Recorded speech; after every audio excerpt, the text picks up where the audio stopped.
Welcome to Fantastic Tones for Human Bones. In this episode, we talk with jazz vocalist and composer Saki Minamimoto. We discuss her growing up in Japan, moving to New York City, and eventually making her way to the Bay Area.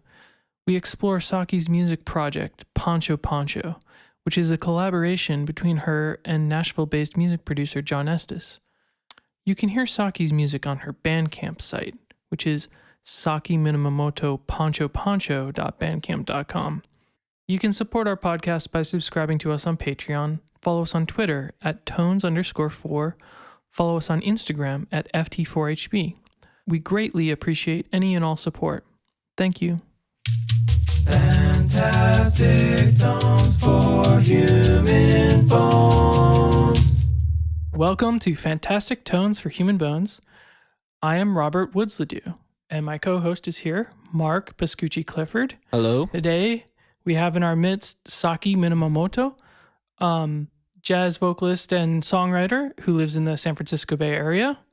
Hello. Hello, Saki. Thank you so much for joining us today. Thank you for having me. Yeah, it's a pleasure. Saki's actually in studio with me, at least, Bob's. So it's nice to interview with people in the room as well. It's a nice change. Yeah.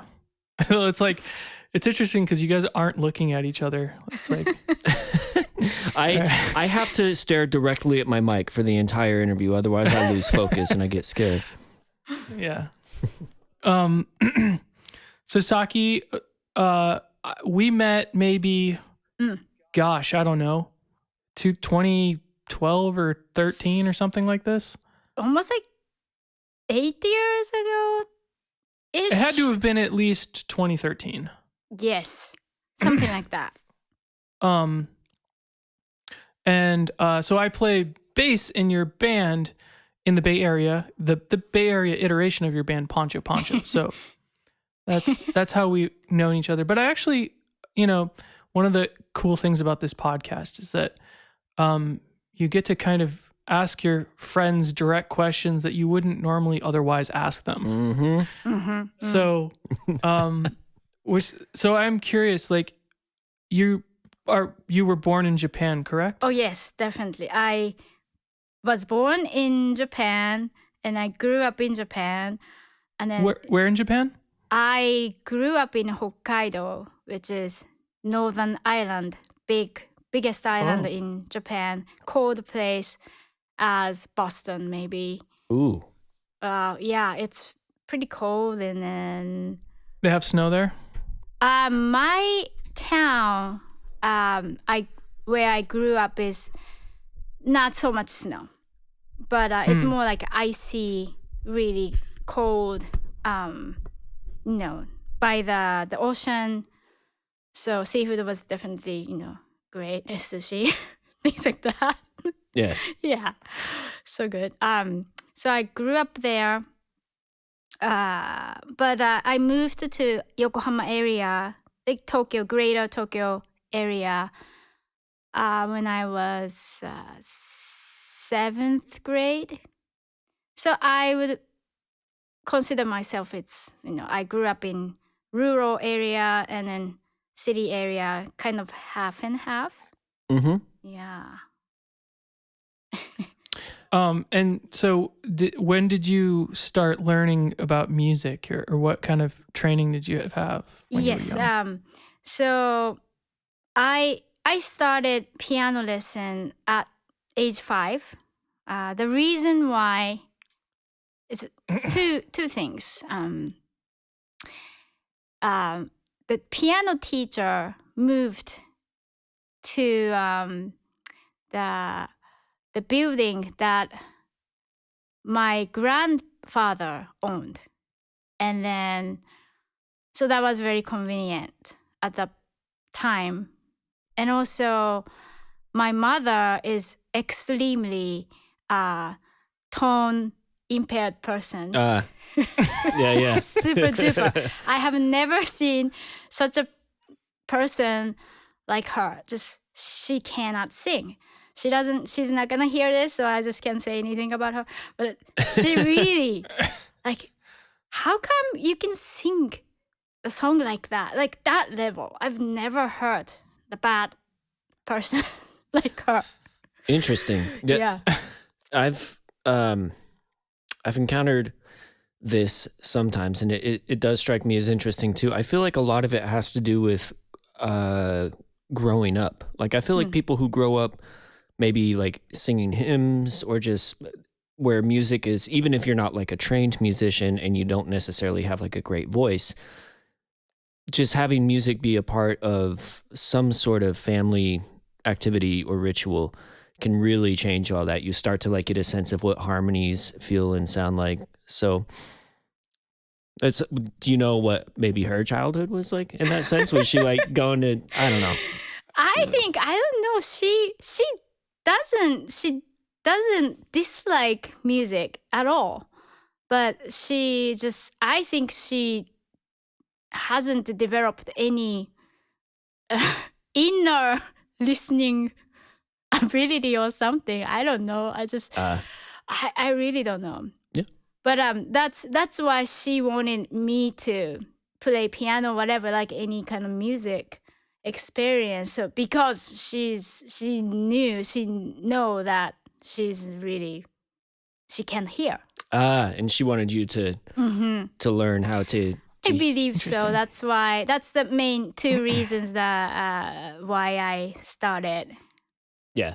Classical piano, and I studied from age 5 and then probably to 13, 14. Were you Suzuki method or were you doing a different kind of training? It's interesting. I hear a lot of Suzuki method stuff in United States, but Yeah. as I grew up, like never heard of Suzuki method, and then Wow, okay. I'm sure Mr. Suzuki, whomever, Mrs. Suzuki, developed the method, but I just never heard that before. Okay. I come to United States.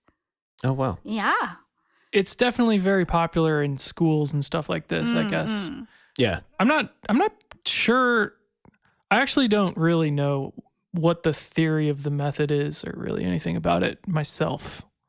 Me neither. Do you, Mark? I participated in it on violin for a little while. And I think I'm just kind of winging it right now. So I'm sure, we can check this out later, but my experience with it is all the fingerings were written in at first. So it's like, make it as easy as possible for you to play the violin and just get through.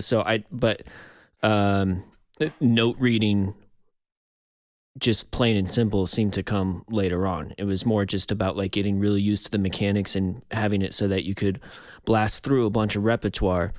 And I'm not necessarily the one to talk to about this. That's just my gut feeling. It sounds reasonable to me. Yeah, and also I want to talk about the Japanese classical, the culture, because I don't think it's really practical because I hadn't learned the movable do at all. So there's no C, D, E, F, G, A, B, C stuff. So it's fixed do in Japan. Exactly. Okay. So it's really, hard to be creative.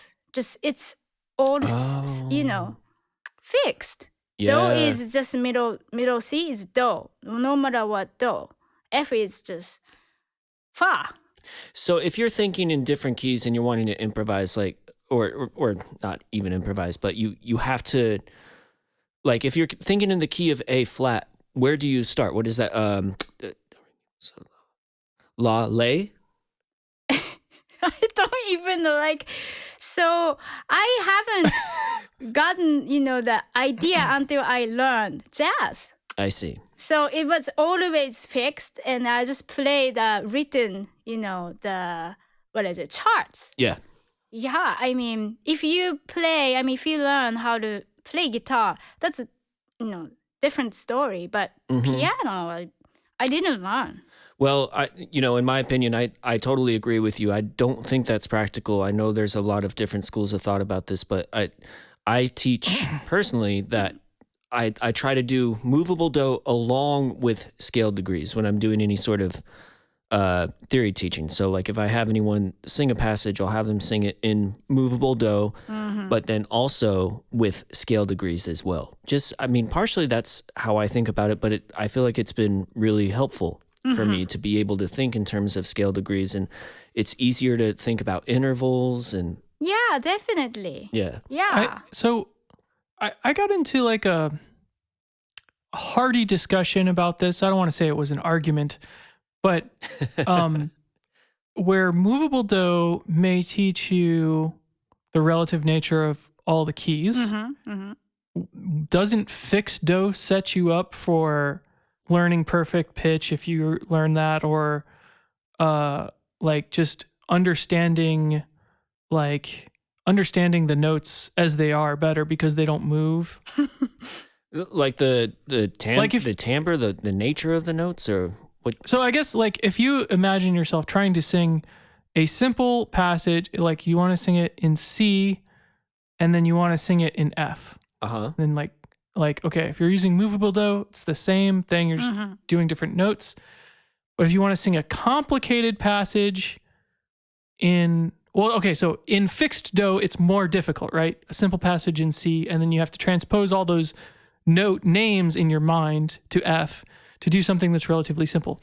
If you're singing a complicated passage that maybe is like fairly chromatic in C and then in F, wouldn't it almost be easier to do it in fixed do?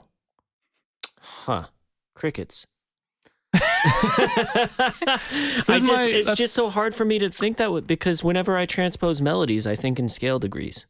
You know, I'm not like the hugest proponent of solfege in the first place. Well, yeah, I never did solfege because I like missed it in school basically, but yeah. So solfege, I never learned. Solfege is the thing that everybody does in Japan.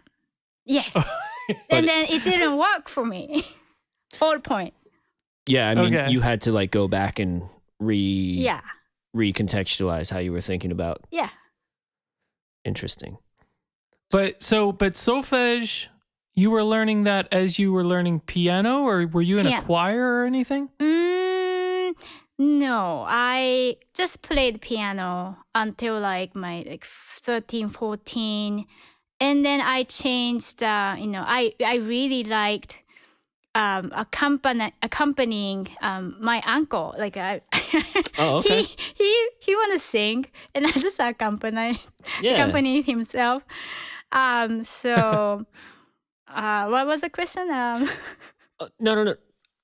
We were just talking about if you had learned solfege at the same time as learning piano, but I think this is interesting because this is what you were actually doing with piano that you found interesting. Yeah. And what kind of music was he singing? What did he like to sing? Just really bad Japanese pop, really, really tacky. So I would say that's my, basis.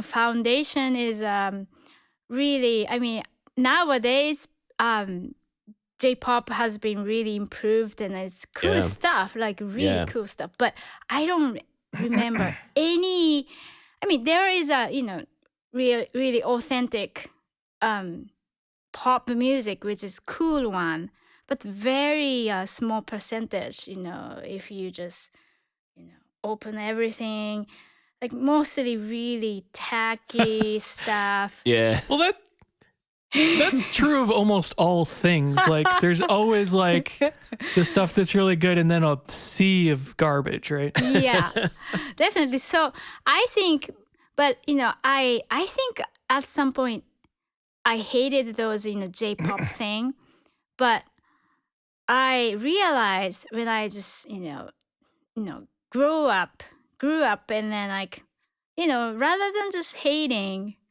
I'm just gonna pick up a part and I just put it in my music, and then I kind of like that. Okay. So as a challenge myself, like to make some bad ingredients to just good, and then sometimes it really works, you know. So wait, hold on. We have to pause on this. When you say put it in your music, are you talking about composing? Yes, or like just riff from bad Japanese J-pop music, and it's just lingering in my ear forever. Yeah. You know. I mean, it's designed to. Yeah, I do mean, that, right? no matter I hate it or I actually didn't dislike it, but I know it's very tacky. But I just okay, I wanna pick up this tacky part and make it. It's like like a cuisine, like cooking, like. Yeah. Yeah. Well, so yeah, that's kind of like it's a fun part as well. Well, that's interesting. At what point? Okay, because you were reading composed sheet music, and you were working on accompanying on what you thought were like just really kind of corny J-pop tunes. Yeah. But yeah, actually, on that, were you figuring out the songs yourself, or were you reading sheet music? Oh yeah, for a long time, I really didn't know what's going on. I just simply read sheet, the written music, and then just really basic comp thing. Yeah. And I didn't at that point when I was like 4th grade, 5th grade through 13. I didn't read any chord. Okay, like chord changes. No, I have no idea. Okay, well, so what changed? Like when did you start getting into that? Because I don't want to make too many assumptions, but I would think that you would probably learn how to read chord changes before you were starting to put things together for yourself, or were you already kind of like coming up with things and then you started learning the theory? Oh yeah, so for a long time I didn't have any desire to make my own composition. And then okay, so in high school I took a classical singing lesson, like a Italian song, opera kind of stuff. Yeah. Very classical. And I really liked it. I found myself, I like singing. Yeah. But I love, playing piano as well. But as, probably the same level. I just like the, singing. And then I entered the college, and then I was joining in a kind of band circle activities kind of thing. Yeah. And then they play a whole bunch of stuff like, pop music or jazz, bossa nova, whatever. Like when you say band circle, do you mean like hanging out with people and playing in rock bands and stuff like that? Yeah, pretty much. Okay. After, it's a university, there is some people do sports, some people do music, some people just do like tea ceremony kind of stuff, like lots activities. It's how do you call it in English? I don't know. It's like extracurricular, or it's not curriculum. It's like club. Yeah. Okay. So I entered that, and then I didn't know anything about jazz at the point. Okay. And then, but what were you studying in school? Oh, I studied English. Okay. Oh wow. Yeah, I mean it's a little embarrassing. My English still is not good, but anyways, I studied it, and then I discovered the fun part of the music, mostly like performing in front of people kind of stuff. And then during the club activities, somebody just brought me jazz stuff. Yeah. It's it should be corny because they don't know what the real jazz is. Jazz is like so broad, and then like you need to experience. But it's a corny type of jazz, and then that's how I met jazz actually in cool. college. So this was it like fully arranged charts where all the voicings were written out, or were you? Yes, I think so. Okay. Yeah, and then I was singing, and I recognized this is not what I'm singing is just it should sounds more like jazz. And then the exploration started, and I just privately went to jazz kind of school in the Yokohama area and then stuff. Okay. Yeah, and then the teachers told me oh, listen to Ella Fitzgerald and then copy this and stuff. And then it's difficult because I never heard the swing feeling stuff. Yeah. So but I just try to copy in, and English diction is totally it's from Japanese person's point of view, it's really different language. And then especially pronunciation stuff is just really hard, even though all Japanese people have to learn English. Yeah. From my generation, you have to learn from 6th grade. But I think it's really too late in general, to learn, foreign language. It's too late. But. Yeah. Well, and that's interesting too, because if you're listening to the classic recorded vocal performances in jazz, sometimes there'll be almost like a what's the word, like a drawl, a swing, a different regional for America, American regional affectation on the lyrics as well, maybe, but a lot of times that's true of, but I'm sure of all kinds of music from everywhere. So if you're listening to that and you're like, wait a minute, this is not necessarily how I've been practicing these particular words or this phrase, but then you also have from the Great American Songbook, you have the tradition of almost more musical style.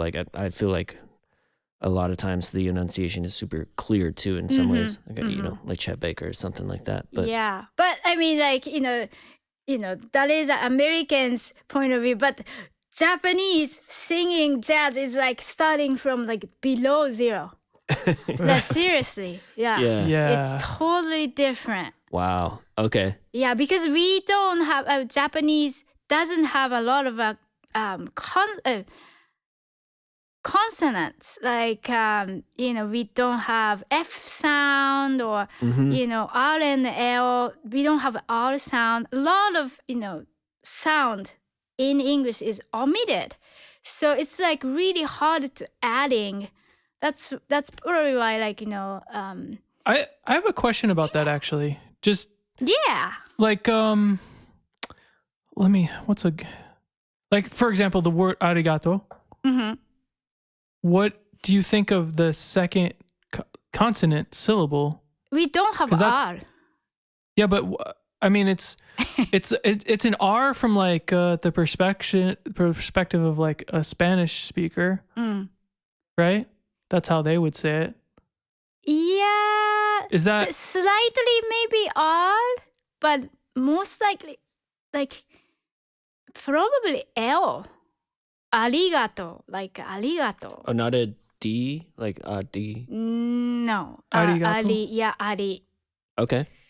Yeah, could be, in some kind of language closer R to Japanese R, but I don't think it's I don't know. I just, as a Japanese person, there's no R concept from the beginning. Yeah. Yeah, right. There's no R and L. Everything sounds more likely L.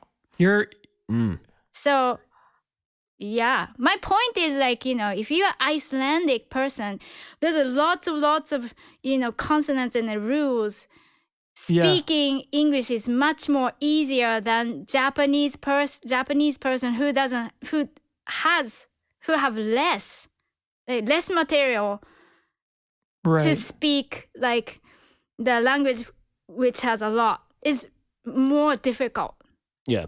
Right. The sonic material isn't there. And the character, how long, I'm curious about learning the character set. Is it easy? Is it not too difficult to learn the English alphabet? It's 50, I believe it's 51 letters, but it's not that difficult because it's about, if you have the vowel is always a, I, U, E, O. And then next is Yeah. ka, like K, ka, ki, ku, ke, ko. And then Yeah. and then next one is sa, S sound. So it's kind of systematic. So yeah, it's not that really Because it's hard. for an American to learn Japanese, the character set is like Yeah. I understand that looks more difficult than it is actually. Because plus Chinese character is like I can even write it. I just forgot. I can read it, but it's like writing is different story. It's like you need practice. Yeah, you got to practice a ton. It's like I was studying Chinese for a while, and just like I didn't know that. well, because we had gone out there for a residency for a while, and then came back, and some of the sound, the language had stuck, but we actually went to like Laney for a little bit, and it was like practicing drawing, and you need to know the order of the strokes and everything, and it was a little bewildering for sure. Yeah, that's extremely overwhelming. Yeah, I would say. But speaking, I don't think it's just too difficult if it's like just normal conversation stuff. yeah. So so you are starting to are you starting to realize that this jazz thing is gonna stick? Like yes. You're like deep. You're starting to get deeper and deeper into it, and you're listening a lot. Yes. I assume. And so to be honest, I think I've heard when I first Ella Fitzgerald or like Sarah Vaughan, the main people like Carmen McRae, I really didn't, it didn't struck me at first, but something like like a queen. What's acquired taste? yeah. Oh. It's like takes a while, and then like you gradually recognize that this is wow. Yeah. Yeah. So it took me a while, and then I think I liked more like Diana Krall, like kind of like hip side of jazz vocalist first. Yeah, but I mean, I did listen not only vocalist, but but I want to talk about my vocal, the influence, things like that. So Yeah. and I just I heard Sheila Jordan. Do you know Sheila Jordan? No. Sheila Jordan. Sheila Jordan she's kind of like a pioneer. It's like I don't know how I describe her. Like very vocalist, but do scat singing. Is very free. It's not like Ella, or it's she doesn't sound like any of those great people, but she's great, but in a different way. Oh, she's still alive. Okay. She's still alive. Yeah, And she's still performing. 92 or something. Okay. Born in 1928. My word, that is intense. So I'm trying to imagine this. I don't know her music. Is it so you said there's a sense of freedom. Is that just does she sing standards and just interpret them in a bit more of an open way, or does she? Yes, that is. Okay. Yeah, completely open way. So and the scat as well. Okay. Yeah. And was this something that you heard that you were like, okay, this feels a little bit more like something I can latch on to? Yes, this direction is the way I really have to pursue. That's what I felt. Then I studied jazz in Japan, but it's just let's go to like America, because this this is the jazz origin of jazz. Yeah. Then I went to Berklee College of Music. Okay. And then wait, can I ask you just real quick? yeah, Like, did you stop playing classical piano? Classical piano. I think I didn't mean it, but naturally I just shifted. Yeah. And then my piano is not that really great too. So like I just like go immerse myself like in jazz. in Yeah. jazz Yeah. vocals. That was the path. Yeah, Like I liked jazz. Yeah. But again, my foundation is more pop. So later on, I just want to talk about my songs. But Yeah. yeah, so I just take. I keep loving pop music, but I just I started learning jazz, and then just like I immersed, and like wow, this is never ending. Learning. It's so deep. Yes. It's incredible. For anyone. Oh, It's- yes. Never. It's phenomenal. ending. Yeah.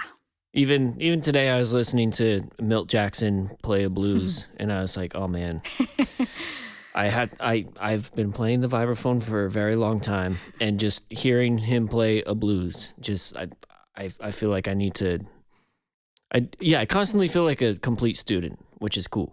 Yeah. I feel the same way. I feel like I'm a student forever. Yeah. I mean, in fact, I'm still, so when I was in Boston, I went to Berkeley, but my teacher was NEC teacher.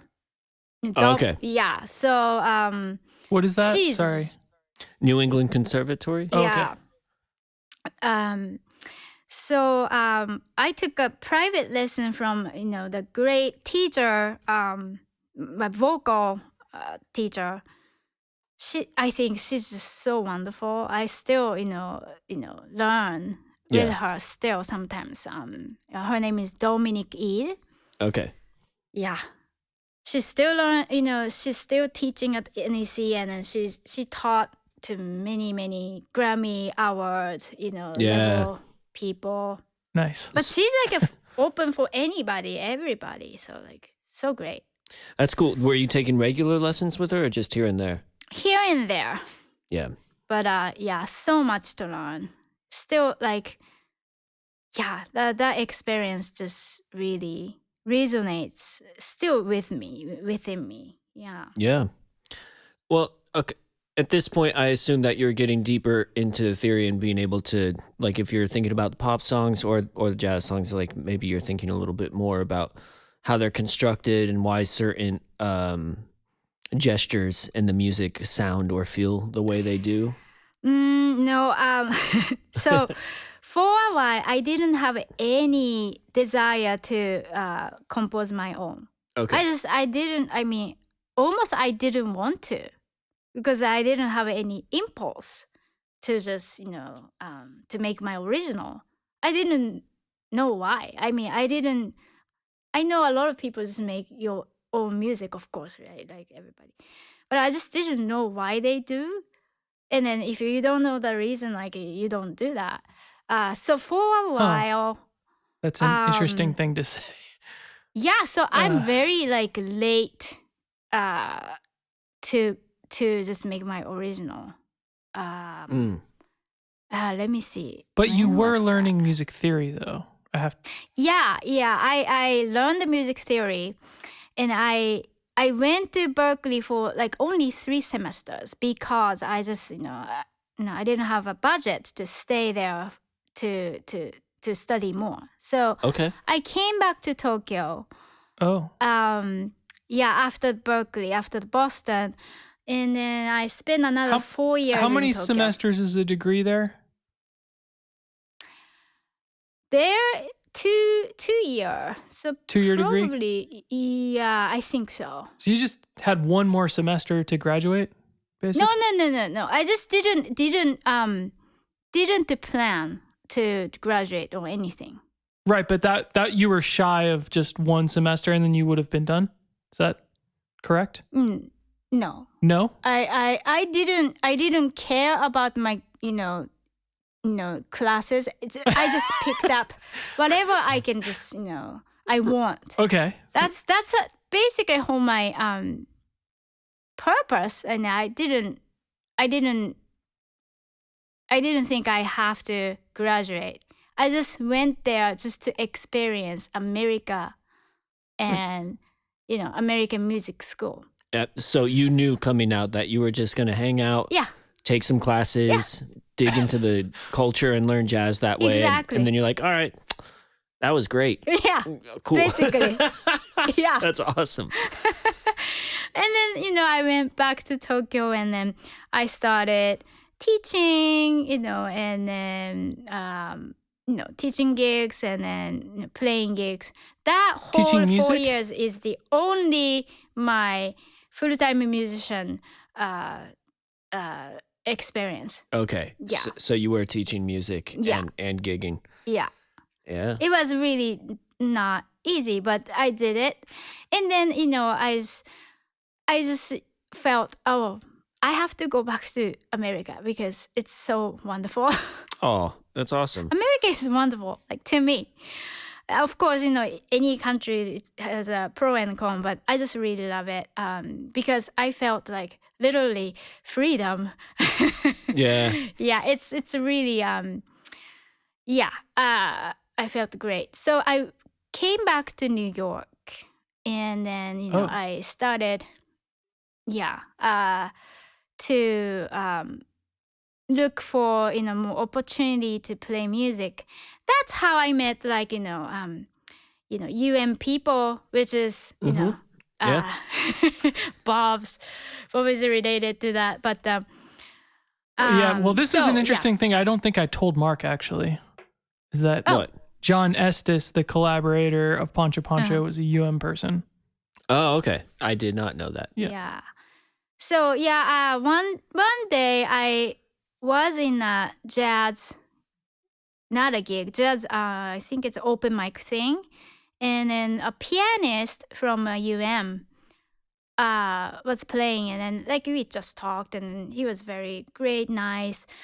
So he just asked me to just oh, let's just do some music, and then I went to his apartment, and then there was the musicians. That was a musician apartment. So Yeah.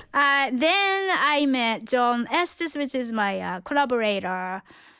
Now it's like a brother, It's, Yeah. I always make music with him, and I really trust him. Everything what he just does, he does everything. He is a producer kind of thing. Yeah. Yeah, that's basically why I started to make my own song. Do you remember when that was?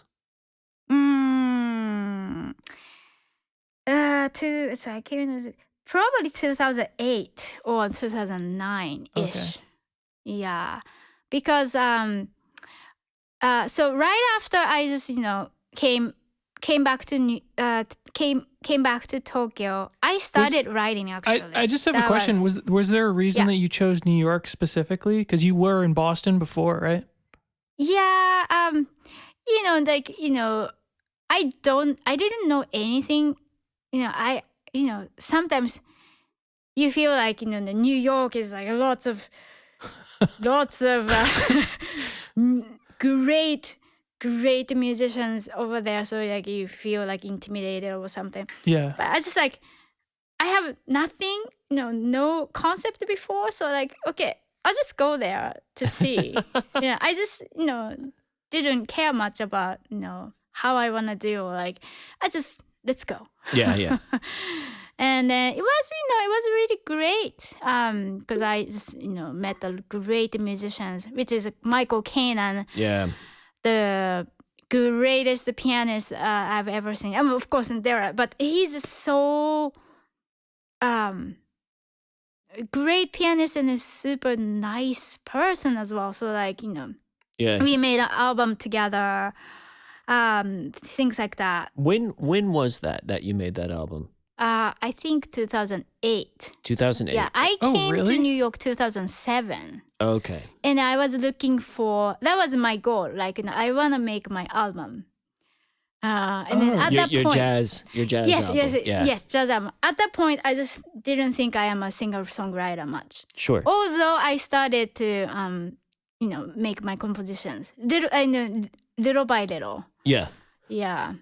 So I didn't Yeah, realize Michael- that the jazz album was that old, honestly.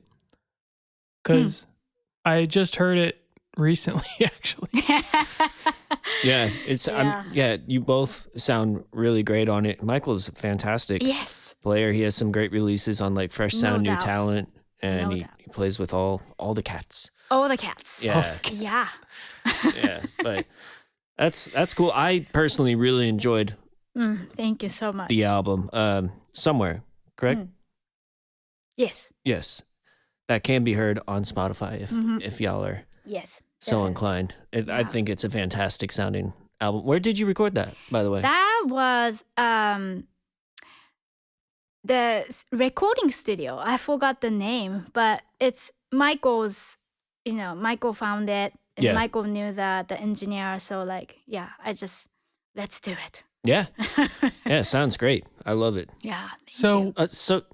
Well, real quick though, because you had mentioned just a second ago, and I just want to keep this timeline in my head, that you had started actually writing a little bit when you went back to Tokyo. That was after Boston, right? Exactly. Before New York. Yes. Okay. So what did the beginnings of you starting to write look like, and what was the impetus? Why were you Yes. suddenly like, oh, now I feel like I should be writing, Yeah. So after studying in Boston, of course I was like, my head was just really jazzy, Yeah. and I just left my pop part. Just okay, pop. I don't see you at this point. Yeah. And then like I just made it like kind of standard form music, like A B A stuff, Okay. okay. plus like sharp 11, like it's just Ooh. like but it just didn't. I made it, my originals, and then but I just never liked my composition because it's like very artificial jazz sound. It just doesn't come from. I mean, I just put it, and I Yeah. didn't. It's really, I don't know. It's just corny, like They weren't hitting. tacky. They weren't hitting for you. No, not at all. Not at all, because I think just it didn't come from from myself, like inner wise. Like I just that's why I'm saying it just sounds really artificial jazz. So like I felt like I shouldn't compose my songs kind of like Oh, I see. round. Yeah. That's I can. But after came back to New York and I just met Jon, and then I figure out, because Jon can play anything. Jon can play jazz, but he's just massively open to different genres. Yeah. Like pop, like country, whatever. I don't know if he does too much country. But He's from Nashville, though, right? he's from Nashville. He lives in Nashville, and yeah, he's great. Cool.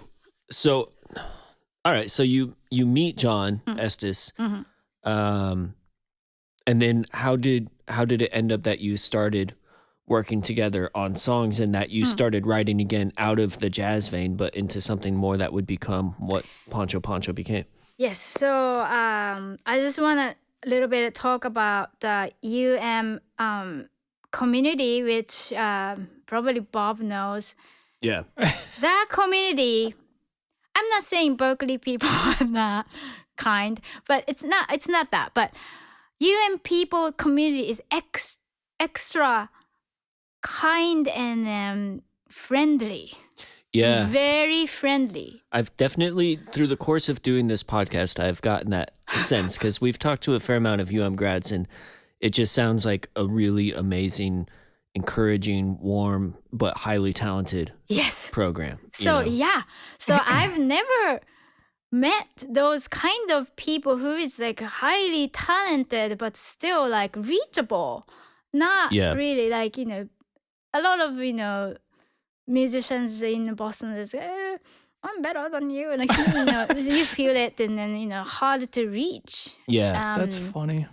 Yeah, but so Jon was just like, oh, let's do it together. And then we did like, sushi restaurant gigs for a while, and then do Oh, you guys some were kind actually of- playing out in New York. Yeah. But Okay. it's just very in Park Slope.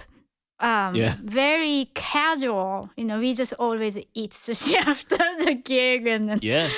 so it was mostly like experimenting, and then they are all like UN people don't discriminate. This is like a really special gig. Not like experiment. They don't care.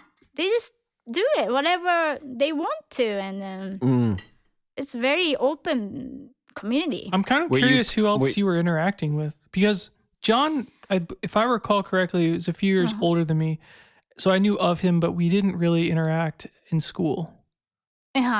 So Jon knew Dottie which is like a Icelandic drama. Yeah. Oh, I love that guy. I actually went to Iceland and I met Dottie after for a while. But anyways, Dottie was his great friend, and then Landon Knobloch, which is a pianist, and then Kenji Shinagawa is like a guitarist. These are all like these. I know all these people, but they were like seniors when I was a freshman or something like this. So I hang out with them. Who else? I think. Oh, the Nathan Parker Smith. I don't think I know who that is. Oh, he is a great big band leader. Oh, okay. Nathan Parker Smith. Yeah. So I just like, we just all hang out together, and then like it was a really fun time. But Jon left. He went back to Nashville, and then same time I didn't mean to leave New York at all. But something like it was the weirdest experience I had in my life. Something just didn't work at all. So and then I like New York, but it's just like, you just don't know how long you want to be there. And at that point I had still, artist visa left, plenty. And I just like, I felt like I really, don't have to, stick in New York, and I can just go anywhere. And also, the whole housing situation just canceled. And I just like, I had to leave. Yeah. So I decided a week before that I have to leave my house, and I didn't know where to go. Oh my gosh. And then I didn't have anybody, 0 friends, whatever, like literally. Then, but inside of me, something tells me like, you go to like West Coast. So like I followed that instinct, and then I just I didn't know if I want to go to Seattle or Portland or San Francisco, and I just literally did eeny meeny miny mo kind of stuff. Yeah, oh my gosh, that was the wildest thing I've ever done, because I didn't know anybody, and I was kind of crying why I have to do this when I leave, but I did it. Wow, that's incredible. That's insane, because I didn't know anybody. Yeah, that does sound completely insane. Yeah, it is insane. Wow. But it's very adventurous of you. It sounds like yeah, at least very adventurous of me. Yeah. I mean, and it sounds like you have a very solid sense of adventure in general. You're just like, I'm just going to go to Boston. I'm just going to go to New York and just like steep myself in the greatest musical scene for this type of music. Blah. Pretty much. Yeah, but so that's good. Yeah. If you have that sense of adventure, actually going to the West Coast is a solid idea. Yeah. And then it was right. I mean, I met the great, friends of mine in San Francisco, and then voila. Yeah. Voila. So by the time, when Jon went back to Nashville, had you made any records yet? Had you already recorded? Let me see. When was that? I think no, I didn't made it in New York at all. So we just experimenting together, and then I realized that I'm, I can write the pop music, not jazz. Oh, Ah. Yeah, I realized myself because I enjoy the lyrics, making lyrics part especially. Yeah. So my composition style is just always have to have lyrics first because I need to have something that I really want to say. Yes. So, or a theme. Yeah. I'm excited to talk about that. Your albums are all very thematic, and I had that exact question. Is it lyrics first for you? And does it need to come from Yes. a subject that you are enamored by, or do you pick it to help you inspire words? Or I assume it's something that you are already deeply interested in, and you're just like, this is going to pull songs out. So songwriting process to me is very interesting because it varies, but mostly I pick the topics. This song is gonna be more likely like collage type of song, or I made a whole album based on Rudolf Steiner's childhood development things, which is 12 senses. So it each which album was that? The Gold Realms of Gold.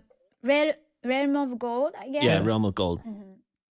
Yeah, so I really enjoy the writing things, but I think to me lyrics is the most important thing because it's just I cannot tell lie to myself, so it just needs to be coming really inner, like the really bottom of my heart. It needs to come from there. Okay. Yeah. So I just really think about a lot. So I have another question about that as well. Like you're talking about inner reflection. You have mentioned that, in preparing for this, you sent us an email talking about some of the background. You mentioned meditation, and I wonder how much.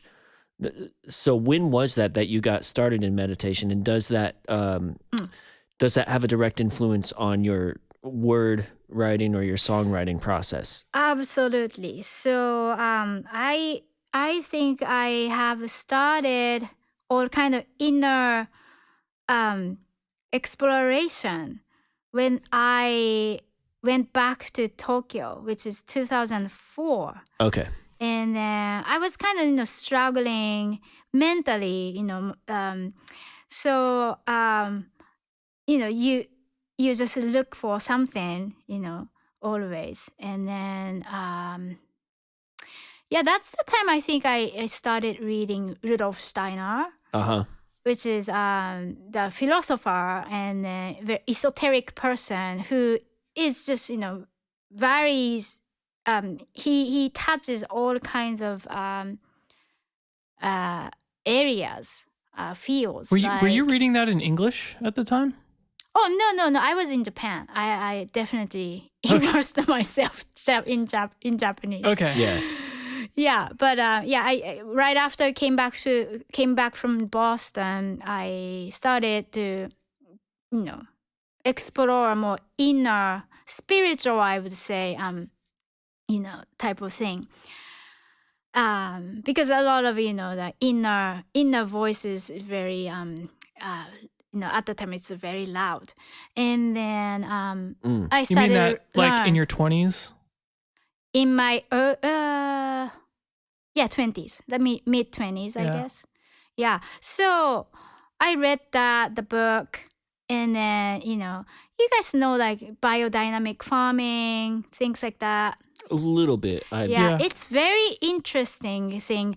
He is like architects and philosopher, and talking about the social reforming thing. Yeah. And then world of educations and the medicines, like he just talk about just human and how we can be good, basically good person.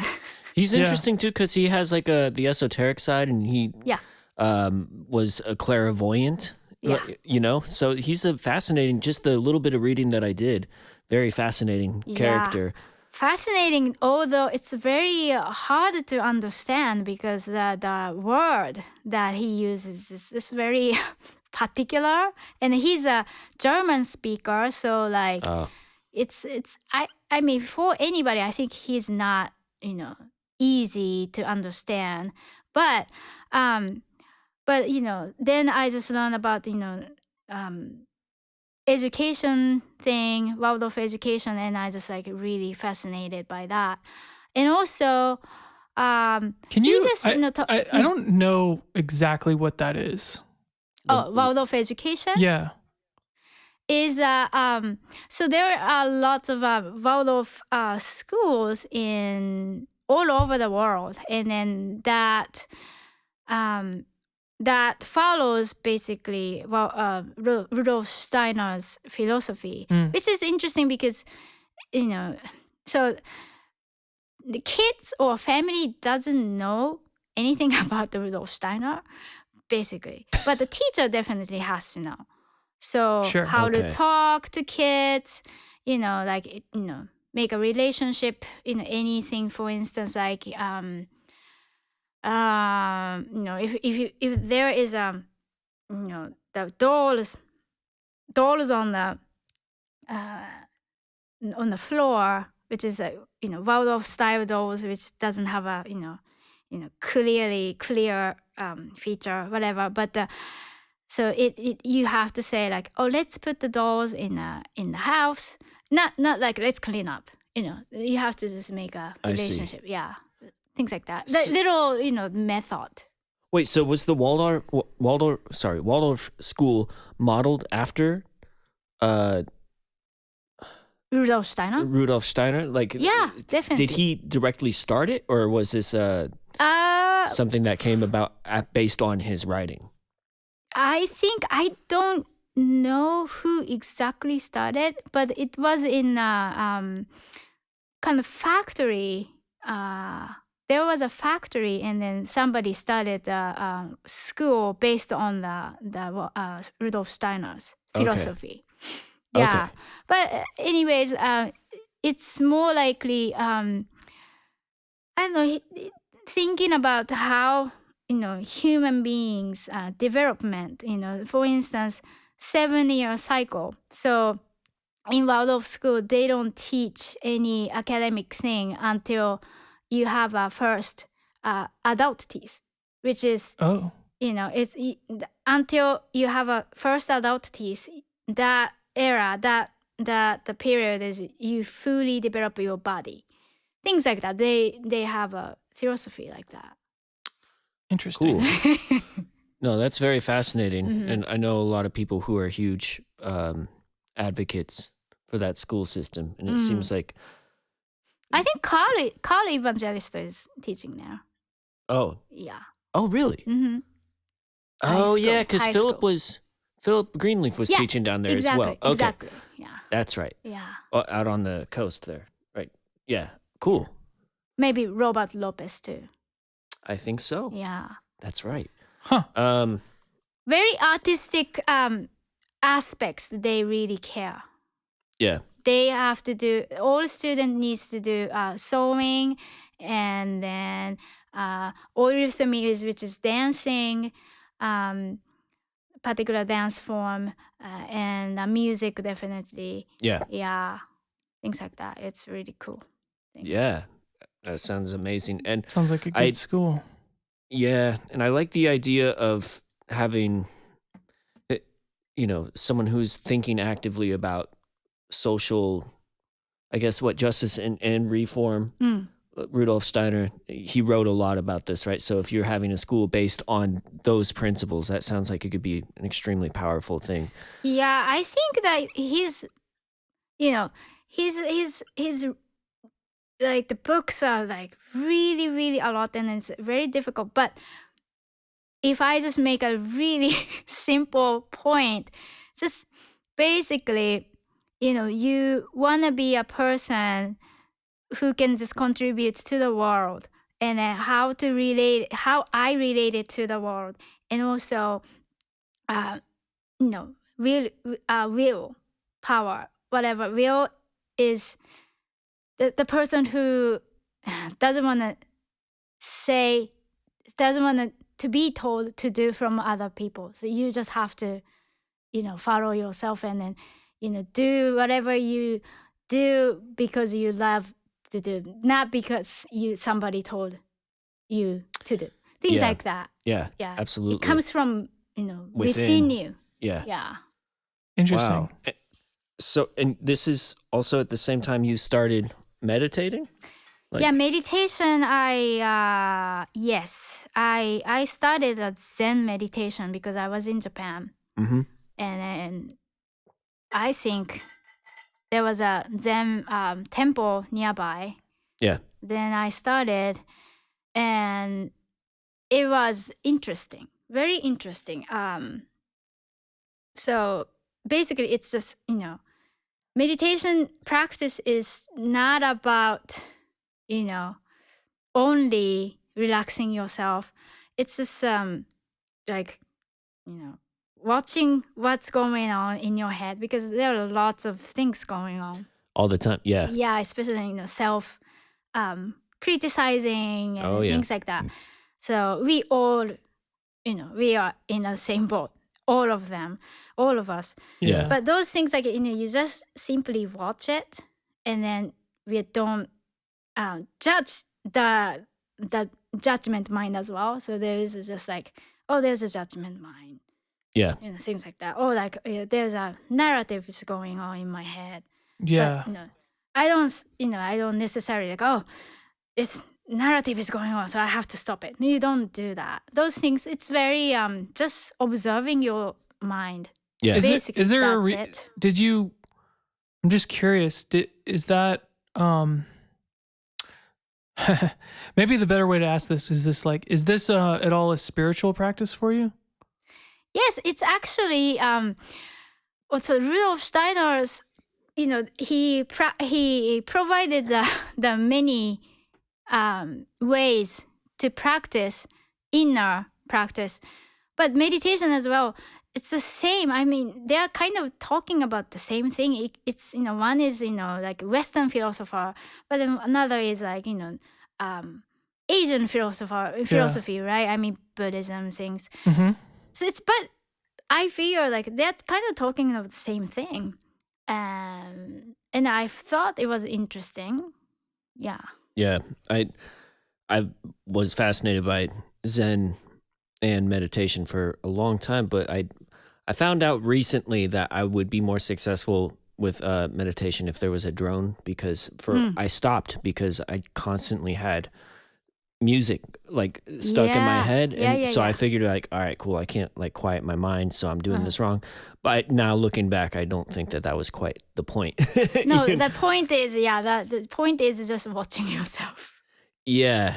But I understand. So there are various ways to do meditation. Some people use drone. Yeah. And then for some people it's effective. The Zen meditation is very kind of hardcore, I would say. Yeah. It's just what I was told is just count 1 to 10 and just going repeating then, one inhale, the exhale is 1, and the next one is 2. It's kind of boring.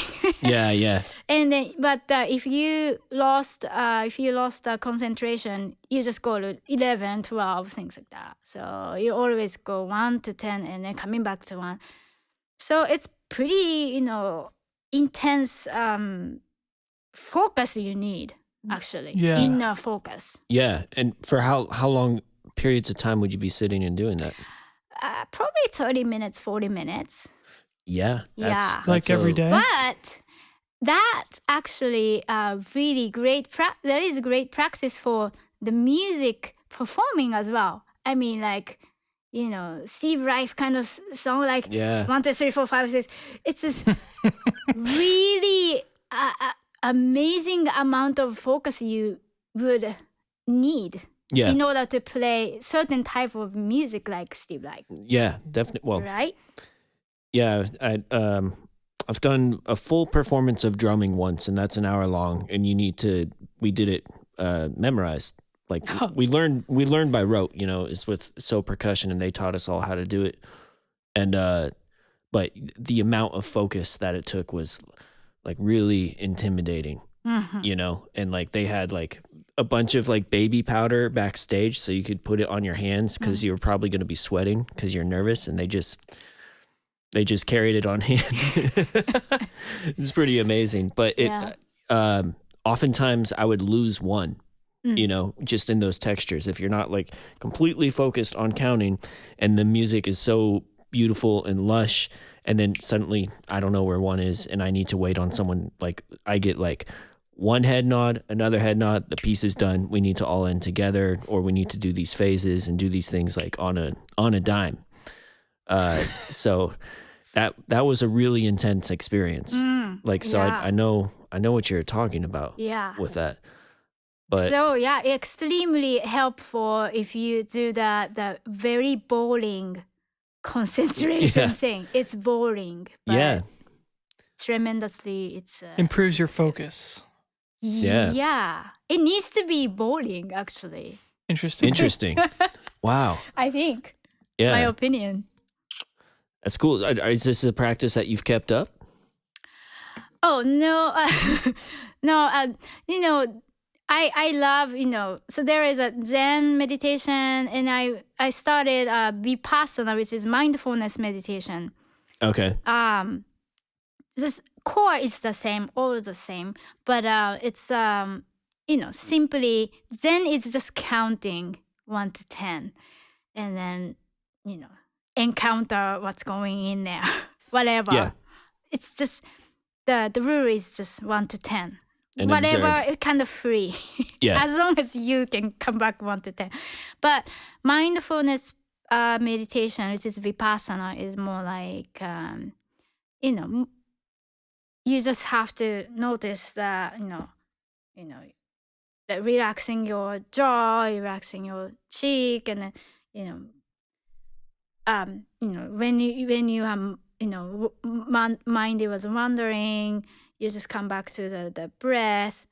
So it's more like really noticing rather than just counting. Yeah. They don't have to count. We don't have to count. Well, I mean, but it still is something that will help with your focus. Yeah, definitely. And also for that too, it seems like for performing, for a singer, that seems like a really valuable thing where you spend a lot of time working on staying relaxed, like you were just saying, like your jaws and your cheek. Absolutely. So that's like, is the Japanese meditation is there, if you had to imagine a goal for that, would it be something along the lines of like actually emptying your mind? No. Is that you mean Zen meditation? Yeah. No. That's a kind of a myth that we have to empty. I think never happens because we have a system, as a human. Yeah. It's always something. So the goal, there's no goal. Definitely there's no goal. Gotcha. You just, observing what is happening. And then a lot of times, we all think about, the regretting about the past, or like worrying about the future that we just still don't know. But it's more like a focus on the breath. Is just brings you in the moment. Yeah. And it's pretty much, it's if when we are playing music, you don't want to think about, okay, after this gig, I want to just eat like sandwich. We don't think about that. Well, sometimes I probably think, but whenever I play in the Mission, I'm generally thinking about the post-gig burrito, so I can split my mind a little bit. It depends on how hungry you are on the gig. I mean, I'm usually up there, but just real quick, Bob, there's a really cool book that I read, my friend Tiv gave me back in high school called Pure Heart, Enlightened Mind. And it's kind of it's about a Westerner who went to study Zen in Japan in her experience. So just throw that out there. That's like a really cool look into the Zen temple culture and what it was, what happened. She had a really fascinating story with that. So anyway, just a quick aside. All right, so I want to start talking about when you started to actually get together with Jon to record, and if you were on opposite sides of the country, how did you do this? Where did you travel to him, or? Yeah. So since we are sorry, and I'm also curious about the timeline of that versus. I don't actually know who you met from Mills first, but was it Carl or Robert Lopez or? Oh, so so I actually went to some kind of music festival, and then I saw Jordan Glenn and the Corey Wright and then Aram Shelton. Aram Shelton. Yeah. So you saw Wiener Kids. Yeah, I saw that. I clearly still remember, and I just blowing my mind, like these cats. I have a very similar experience. Like one of the most important gigs for me was like, Wiener Kids was on it. That was at like Mama Buzz or whatever that little venue was, but it just like cracked my head so wide open. I was like, oh my God, what's happening out here? But anyway. Yeah, that's the starting. And I started because up until that point, I was struggling to find the like-minded, the same kind of direction musicians. Yeah. And I just said, I don't even know there is such thing in Bay Area, because I kind of was new too. So but I kept looking, and then I saw the Wiener Kids, and then I kind of followed, where he plays. And at one point, I think I went to his gig, and with the Carl was playing, and then I get to. So Carl is the first point of contact kind of person. Okay. Oh yeah. Yeah. Carl and Evangelista. Yeah, and then he brought you and then everything. Yeah. So it's just so awesome. And then I talked to him, and then Robert Lopez, and then at the time Damon Waitkus. Yeah. Yeah, so I asked him to play, and they just said, okay, let's do it. And that was the first Poncho Poncho in Bay Area. Okay. Yeah. And was this after you had recorded? Yes. Okay. That was after my first record, because Hello Hello hasn't been released. It's kind of innerly kept secretively. So. But hold on. So wait, so you made that record then first with Jon before meeting all the people? Yeah, definitely. Okay. So let's talk about that. Jon was not involved at all in terms of my performance so far. Zero. Oh, wow. Yeah, but you were performing after you made the record, though. Yes. Okay. So the recording is just, I made up, songs. Yeah. I made the songs, and then sending to Jon beforehand, and then just literally I go to Nashville all the time. When you say made the songs, what did that consist of? What is it? When you said you made the songs and sent them to Jon, what was that? Was it a chart? Was it so it's very simple form, just chord, and then lyrics, chord and then lyrics, and I record myself. Okay. Oh, interesting. And when you record yourself, are you playing piano? Playing piano and singing. So you're demoing them out. Yeah, exactly. Okay. So I'm bringing demo to him. Gotcha. And then make actual songs with him. Yeah.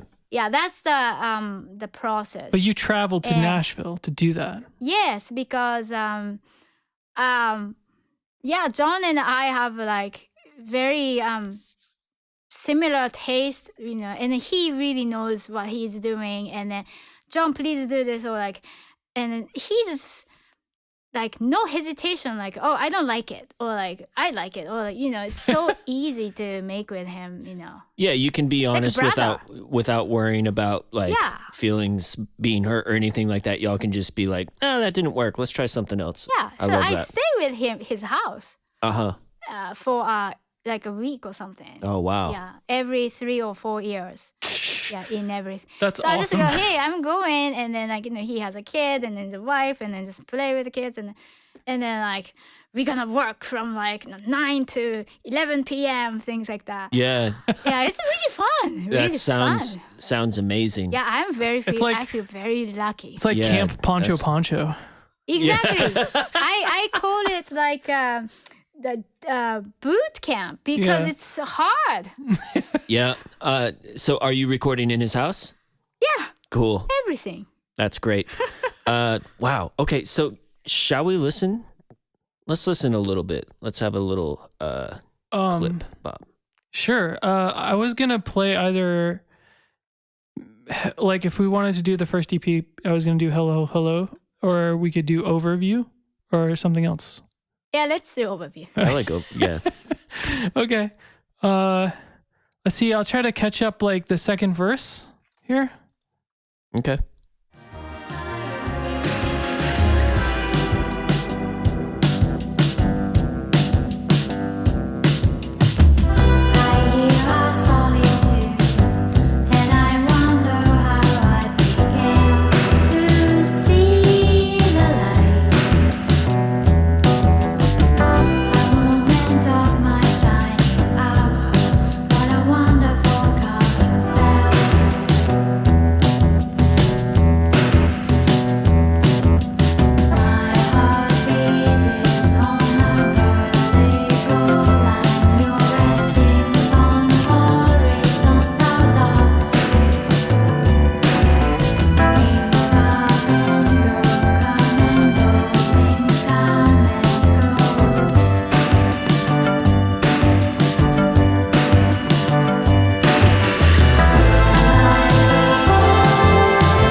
It's such great songwriting. That's really, really fantastic. I love the chords that happened at the I'm crying. Yeah, that's a really fascinating little key change you do there. I know, it's amazing. That's cool. Also, I liked that. I caught that little bit of mischief on the bass at the very end there. That key change, I think John probably added, because at this album, I kind of didn't know what I was doing very much. So I just, he really changes a lot. Oh, okay. So the last one, Birthday, was almost like literally like I did it the most. Like it hasn't changed at all. Yeah. Oh, but this album, I think it was just, So I think he might did that. The key changes things. Interesting. Yeah. So yeah. The sort of overall vibe of this is it's got such a sort of like 60s pop sound. Is that very intentional on your part? This album, it's just like kind of randomly made. Just like with the instruments that were there and kind of. Yeah, I always talk to Jon and then like, this sounds better, or like, this instrumentation is better. But, I didn't have much opinion at that point, I believe, because this is the second album, and the EP, first EP I made, I didn't know what I'm doing. I just like, provided the basic material. Yeah. And it's gradually we just,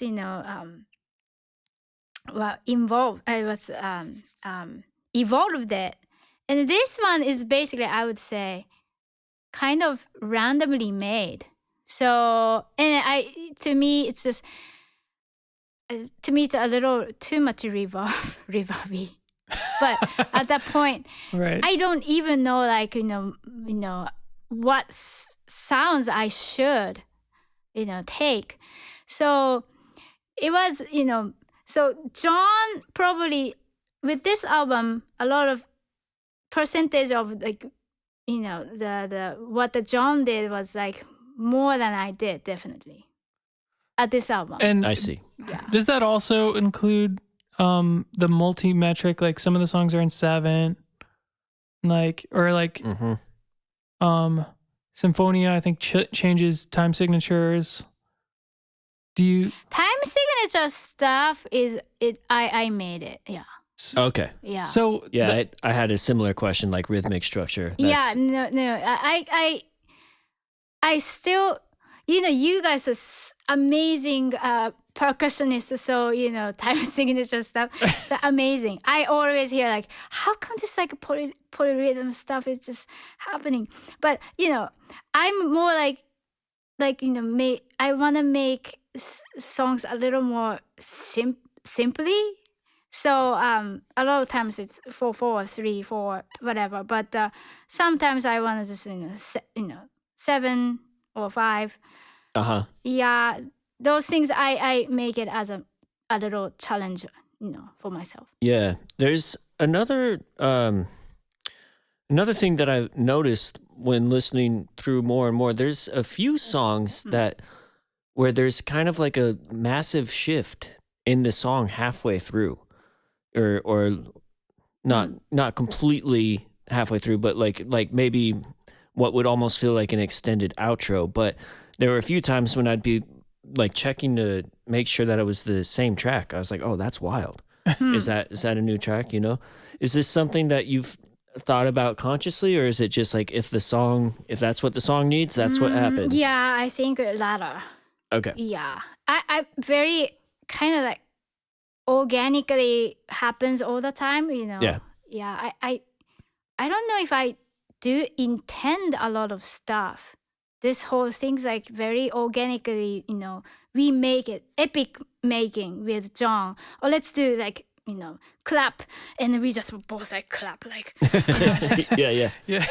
That's cool. Yeah, so we never planned before. But there's a lot of intention into making the lyrics, though. Yeah. Yeah. Okay. Yeah, because that's how. Yeah, I don't know. I want to ask your case or Bob's, especially Bob is like a songwriter. So I mean, you as well. I think. I would defer to Bob. I only make lyrics when I have to, and it's usually just about whatever sci-fi I had just read or seen. And I just what do you mean you have to? If it's like a song that should have words, there's some songs that I write like where it's like, yeah, that should probably be singing on this one. Oh. There's only one case where it's been a bit more of a personal song that's like I've performed, but for the most part it's about like cave monsters and stuff, But yeah, let's I'm curious too. Well, I actually think it's almost slightly more interesting to me because like you write more music that doesn't have lyrics than does. Yeah. So your choice to include lyrics is almost, it's like really fascinating when it's made, almost. But like Saki, all of your songs are like the basis of the songs are the lyrics. It seems like, right? Like the essence of the songs. Essence of the song is all about lyrics. Yeah. Yeah. So that's probably not like a musician. I mean, I'm a musician, but I feel like I regard it as myself as like singer-songwriter slash jazz vocalist. Definitely. I mean, literally. Yeah. Yeah. I mean, maybe That's I kind of need to check myself on this one, but oftentimes I associate the term singer-songwriter with pretty straightforward forms and progressions, and I feel like your music very consistently exceeds those sort of preconceptions for me, you know, like, so I'm just you're not the traditional model of what a singer-songwriter sounds like in my mind, you know, but maybe I'm like biased or something. I don't know what y'all think. I mean, Saki, does the songwriting element, because the first album, which is not on the internet, has more songs in Japanese. Yeah. The fact that you're being inspired as a singer-songwriter, does that touch back to this pop history that you have in Japan? Like Definitely. Yeah. So like I mentioned, when I made the jazz songs too, you know, like, you know, try to be like jazzy. Yeah. But it just didn't work. And then I realized my lyrics, I don't know, after all years, I might be able to just more like, you know, jazz, you know, more like jazz aspects or like jazzy chords onto my songs. But sometimes I really feel like it's just simple chord is like really works in the certain songs, like especially like pop songs, you know. Yeah. It's how A minor is like really like beautifully sounding, particularly. It's about the context, I guess. But Interesting. Yeah. So I always put the chord, you know, within what I'm hearing into the lyrics, and then the all like, you know, all cool like you know, tension chords kind of stuff, it's probably comes later. Just I made very simple form first. Yeah. And then you add color. Yeah, maybe if you think it needs it. Exactly. So yeah, that's how I make. I don't know other people, but you guys. So when you were describing that just now, you like, you know, you close your eyes and pointed at your head. So does that mean that when you're writing the words, you're imagining the chords as you're writing them? Is that what you were saying? No, I make a lyrics first. Yeah. And I put the chord. It could be SAS chord, you know, but it's just SAS feels like more like opening. Yeah. You know, it's always I test it in a simple, like probably just 2 sounds on the left. Yeah. Things like that. Like, you know, just adding 1 on the right side. So 3. And sometimes it's random. Then, and like, I figure out what is this sound? Because I like this sound, but I don't know this sounds. And then, you know, figure out what is this. Oh, this was SAS or something like that. Wow. So, I'm always adding later. Yeah. The core is the lyrics and adding later.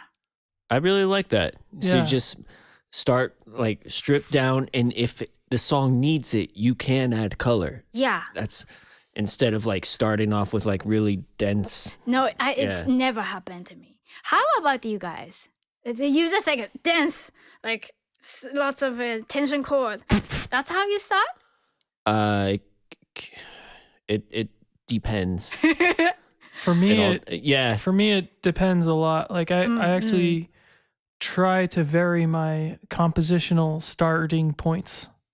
Especially, I'm very curious to hear about because Bob makes a lot of songs, and it's just amazing songs. And then I would say, especially your the Carrier song. Oh, Sweet Home Carrier Bringer. Yeah, that's very simple, but the rhythmic aspects is very not simple, but it's a chord changes is a very kind of drawn kind of stuff, and it just sounds so cool. So I think it's simplicity plus meet the kind of complex rhythmic. Oh, and there's tempo changes in that one too, right? Yeah. So I like that combination. Yeah, a lot of more than probably most often, at least in the the Denny breakfast material that I've written in the in the last 10, 15 years, a lot of it does start from the rhythm. So the rhythmic idea comes first. Wow. Oh, wow. Okay. That's interesting. Yeah. I will say that more recently I've been trying to be more intentional with where compositions are starting. Like for years I would just sort of improvise at the piano and go with that, but now I try to journal a fair amount before and try to have a bit more intention about what's going to come out. And it's actually really helpful, because I don't end up repeating myself nearly as much. So yeah, so these days it again, it all depends, Wow. I have that. So one interesting thing I actually want to ask you about, Saki, is that like your songs forms, they all have like a verse chorus and at least for me, when I write lyrics first and then turn that into a song, it ends up having like a wild basically like through composed form to accommodate the lyrics that I freely wrote. So I wonder how you think about writing lyrics before the music. And do you apply it to? Do you think about putting them in a verse chorus form like that? Or? That's a very interesting question, because I think I made a mistake one time, and then sometimes Bjork's song is like very wild form. So when I was not conscious enough about the form, I made the song like that, and then during the time I'm working composition, I found very naturally my lyrics sets to the kind of form, set form. Yeah. So there was no struggling much. I made a mistake simply because I was not conscious enough. I see. So once I become, okay, this is why I shouldn't do this. So then it came very naturally. So you do even though narrative first. Yeah. But you do think about the form when you're writing it, like unconsciously, probably yes. Oh, okay, okay. But unconsciously, kind of unconsciously. Gotcha. Yeah. So before we move on into the realms of gold territory, do you want to talk about any of the lyrics of these songs? Which song? The Symphonia or Hello Hello songs? No. Okay. No. Are they? Would you? I mean, they feel very personal to me. Oh, I see. Let me see. I just kind of. Which one was that? Yeah, I think So I had a lot of struggling in my the early 20s. So the first one, probably the Hello Hello and Symphonia, has a lot of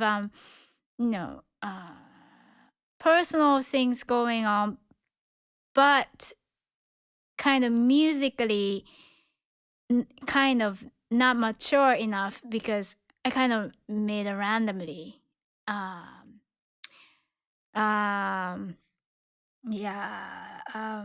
don't even know what I'm talking about now. So you have Japanese this song one on Symphonia. lack of conviction. Yeah. Which Oh yeah, those things. Yeah, that was a it comes from my meditation practice. Then I'm I started to notice. I have a lot of self criticizing in the head, and then those things. I really wanted to sing those because I feel like not a lot of people talking about those heavy stuff and the negative thing. And I'm kind of rebellious to the idea, you want to talk about only like a happy thing. It's not true. Yeah. So I'm kind of rebellious person from the in the first place. Probably that's kind of my the motivation. Not necessarily like I hate you, but just wait. This isn't you pretend like this, but is it really true? So it's questioning to the human being in general, including, of course, me. I don't want to talk about only like happy stuff. Of course, sometimes it's great when it's like suitable. Yeah. Some of your songs are very happy, I feel, or like uplifting at least. Like you may be talking about something that's very serious, but it's very warm how you deliver the message.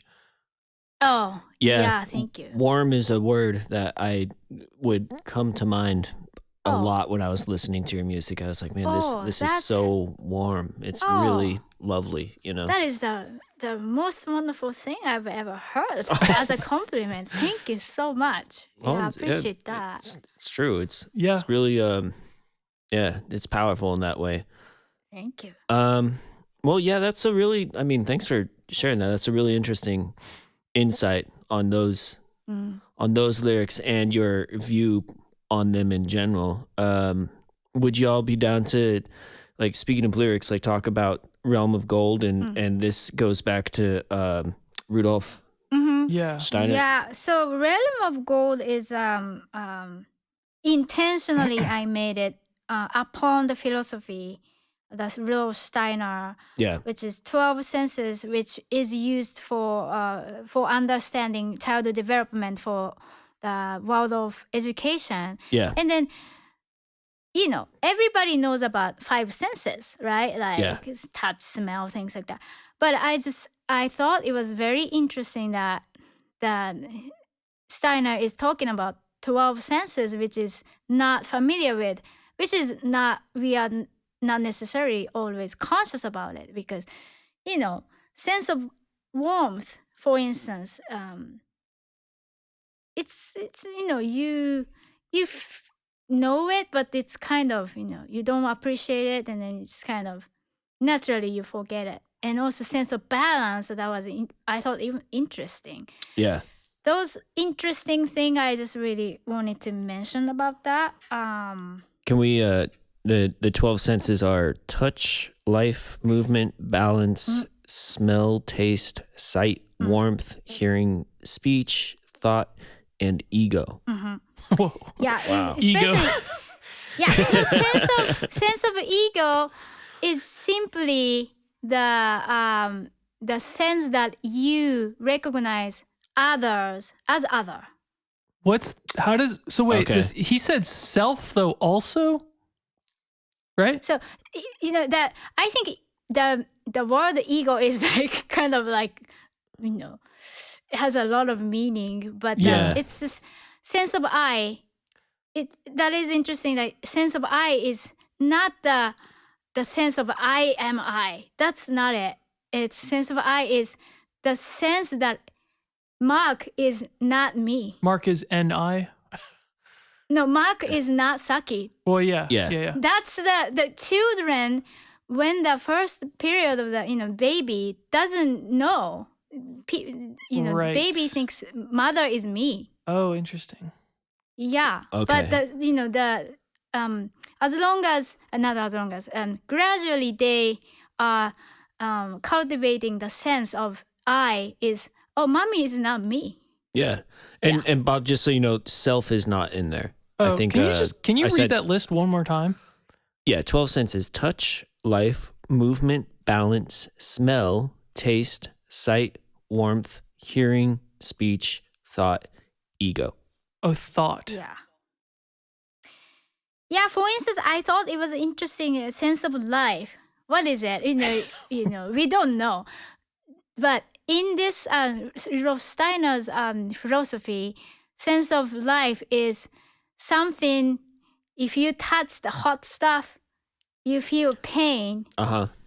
And then, basically the sense of catching pain. It's okay, so it's a self-preservation thing, but could it also be like an awareness of like, if like if you see an animal die when you're young or something, like just being aware of death too, or is that different? No, I think it's a little different. Simply, sense of life is if you are eating too much, if you don't have a sense of life, you eat until you die. But the sense of body tells you, which is a lot of times it's a pain. That is, you need to stop. So it's a healthy thing. For your life. You have to stop. Exactly. Okay. So I think, so again, this is kind of, what I'm talking about my lyrics as well. People in general, I would say, especially America, I'm sorry, but they don't want to feel pain, painkiller, those things. Yeah. You don't want to feel pain like drinking. That's not gonna help. I mean, it's not fixing any actual problems. So this is talking about that. Okay. Yeah, stuff like that. It's very interesting that I thought. So therefore, I just made a song. On that. Do you remember which song is about the sense of life? Is it Heart Song? Sense of life is, I think, Salty Heart. Salty Heart. Do you want to? Yeah. Let's listen to that a little bit. Yeah, I really like this one.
That's very. I had a. Sorry. Let me try that all again. I was super fascinated, of course, by the metric modulation. Are you feeling that as a change in time? Because you can count that through with the quarter note, but when you're doing the heartbeat section, like you kind of go into quarter note triplets. I definitely. So this is really comes really naturally. Okay. I don't know. I mean, I listened to a bunch of jazz, complex stuff, but I never think like I want to do this. But it just comes very naturally. I still remember this. When I'm writing this, I just wanted to. Came to my head. Yeah, and were you consciously like I even thought about like text painting or word painting, like my heartbeat, like are you trying to convey? I think it's like it's a lot of the Brazilian kind of stuff do this hemiola kind of stuff, like dun dun dun dun dun dun dun. It's just came very naturally. Yeah. Yeah. That was really, Yeah, and it's the a bass really drum cool. going like dum dum. It's like a Yeah. Dum, dum. even So the that the greatest thing is John immediately, caught what I want to do. So like, Yeah, okay, yeah. let's do this. Yeah, that was very easy. He knows what I want to do. Yeah, that was cool. I mean, when you first hear that, you're like, okay, this I'm not sure if it's a full on modulation, da dee da da. So, but then the second element comes in and starts implying that do do do, like that's almost a new quarter note for a second, but then you're right back Yeah, out. yeah, Da, exactly. da. Yeah. It's very cool. Yeah. Really, really, really cool element to that song for sure. Thanks. Thought it worked very well. Would you be willing to like decode the lyrics a little bit for us? Because these ones are a little bit esoteric for me. I don't know if I have let me Like, see. for example, you have the line, time flows from the future to the past. It isn't given, right? Yeah. Oh, the lyrics? Yeah.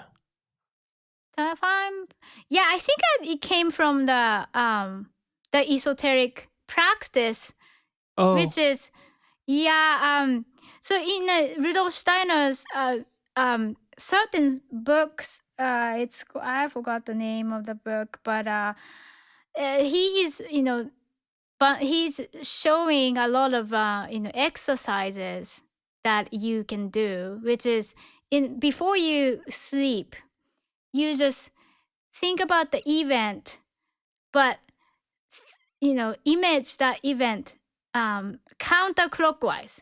okay. So future to the past. Yes.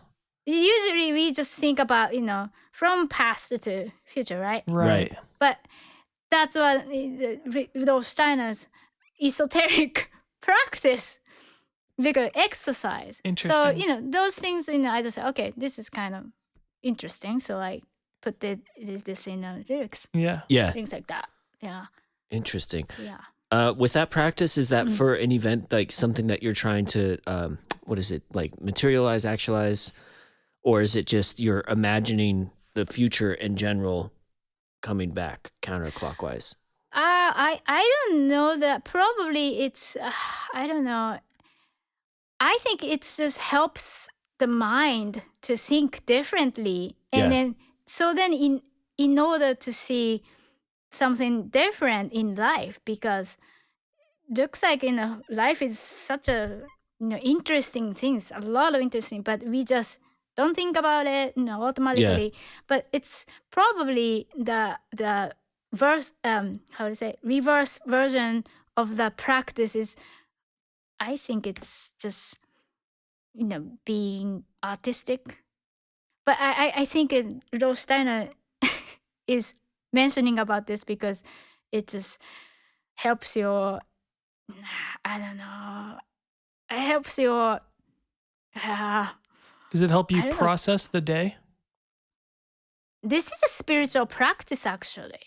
Oh, okay. Okay. So I don't know how this practice affects to your spirituality, but I think spirituality is probably really close to the artistic, practice. Yeah. yeah. Think, to see things differently, things like that. Yes. That's my opinion, and I really don't know why this is the practice. Yeah. To be honest. Well, I'm curious about the song "Walk On By." Oh yeah, okay. Can we play this a little bit? Yeah. Here, I'm gonna play like the second Walk On verse By. into the Okay. chorus.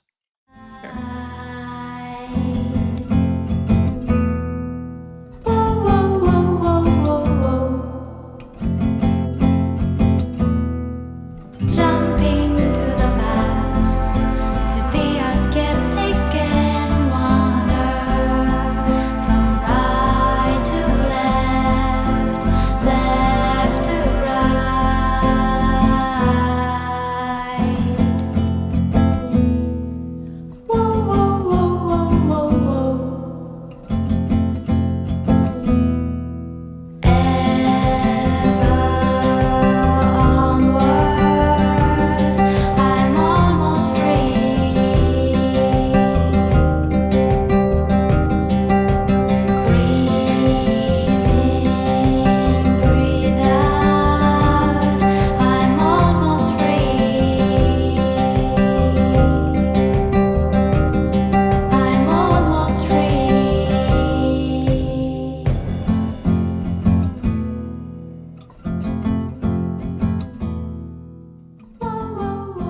this is about the sense of balance, and I just intentionally put the the left and right or the up and down kind of stuff. Oh, okay.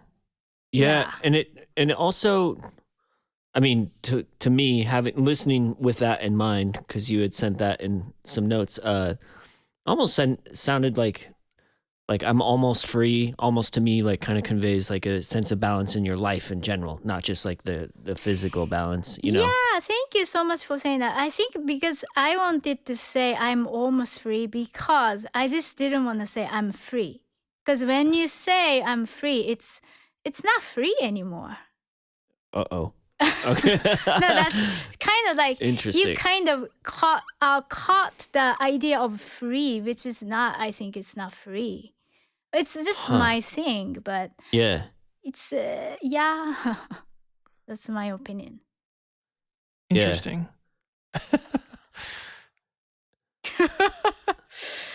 Yeah. Huh.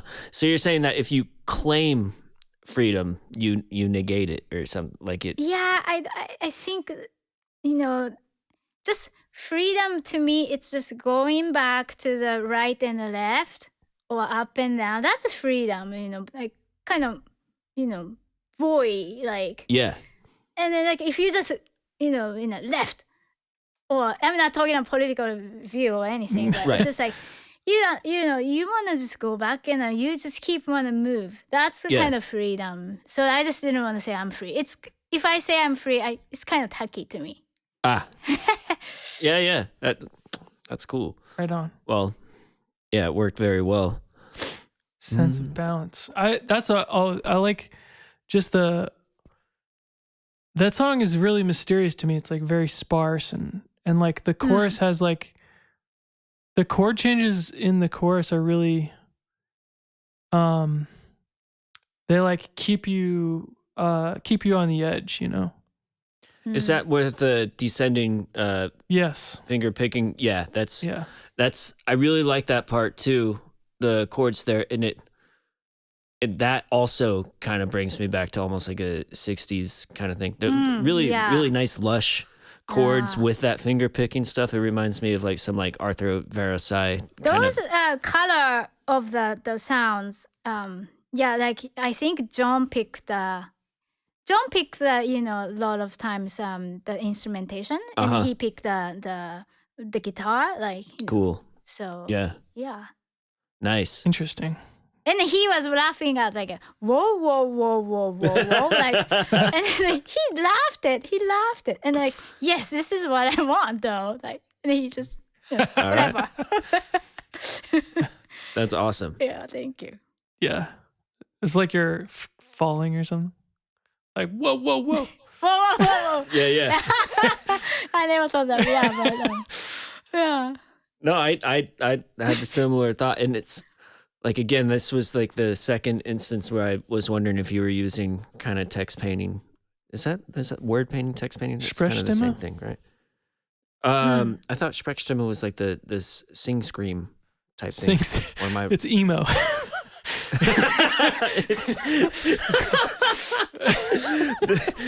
the vapor, the screamo, dude. Exactly. Yeah, as they taught us in school. Wow. So let's hit the title track, because this is a great song too. Yeah. And what is the realm of gold to you, I guess, Saki? This was interesting question. I think this is the first album that I really set myself to the theme. Yeah. And it's, when you have a theme, you kind of limit it, but you have to limit yourself, and then that's how you get creative. Yeah. Yeah. And I really enjoy the process to limit myself to that, like I have to make a song about the balance, sense of balance, and then I kind of limitation. But that was awesome. That was like a freedom. Yeah. Limitation, I need it. Yeah, I 100% agree with that. Like, making anything, seeing anything through is so much easier for me with imposed limits. But Yeah. but Bob, you were saying the song in particular, Realm of Gold, is where does that one? Because that's particular not. song of Realm of Gold. Oh, Yeah. sorry. I think. Oh, interesting. This is. I think it's. This is not about the sense of something. I think it was Joni Mitchell's song, Woodstock. Yeah. We are stardust. Yeah. That particular phrase, I want to mix, this. No, I just want to use this phrase. I think that's the only intention. To use the phrase from the Joni song? Yeah. Okay. Cool. So sometimes it's kind of random like that. What is the Joni Mitchell song that uses that? Woodstock. Oh, that's the name of the song? Yeah. Is that the one where we got to get back to the garden? I think, right? I don't Anyway. remember. Sorry. I know that I think I've heard the Crosby, Stills, Nash Young version of that as well. We are stardust and we got to. I'm not. Yeah. We can all listen to it. I put the. I forgot the We Are Stardust part in this song, I guess. Yeah, I did. Yeah, you Interesting. did. For sure. Yeah. Let's listen to it.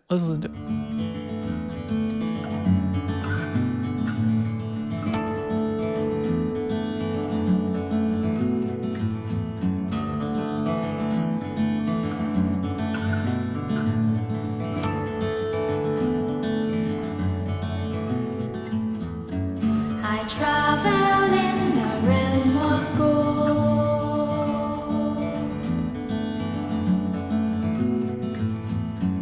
melting in air, making no noise. My breath taken with speed of light.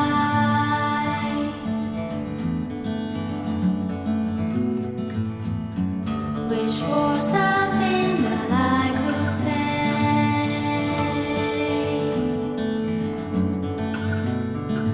The map will find you, the words I've shown. Back to Nebula, we've only begun.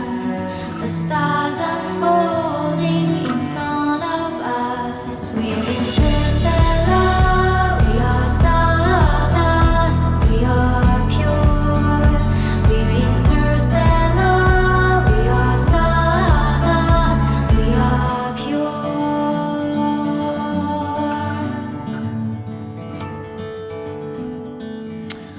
This is. I want to just real quick because this happens a lot with your melodies where they're really catchy, but I feel like because of your training and working through more complex chromaticism and jazz tunes, like they're really catchy, but they're like challenging to sing. Thank you. Interesting. And then I think that's true because when I, because I don't think much about chromatic scale and stuff, but like naturally I write it, and then in fact, as a result, it's hard to sing sometimes. Yeah. I just never thought, but when I just write, Yeah. I don't think about it. So thank you. Yeah. That's true. Super. This has been happening a lot. Listening through the catalog, I'm just like, oh my goodness, you're pulling off some really interesting like mode mixture that you're just sort of sneaking in, and then like that sort of like bluesy turn gesture that was happening just the now. flat seventh in this scale really catches me by surprise, like every time. Yeah, like because you have the guitar. What key is this? It's probably in D, right? Wait, I don't even remember. Based on May I? Yep, you're right. Yeah. Yeah, based because that like sounds like open guitar kind of Tommy Drop Emmanuel D. type playing. Yeah. So, and then it's like root, second, third, and then so it'd be like D, E, F sharp, B, A in the bass, and then like a walk up. Yeah. Kind of. And then you just don't see that C coming at all. But then you hit it with your vocals and it goes like C to D, right at the end. Da da da. Yeah. It's just really like it feels very because the way you do it, you don't emphasize the relationship between the C and the B. You're more Yeah, that probably comes from my jazz training. Yeah. It's really, really cool in this context. Thank you. It's awesome how that works. But yeah, you just hear these things in there. Da, da, da. Yeah, because like I think like you said, like you were saying, Bob, you're set up in a way just with those first few notes, and then like immediately kind of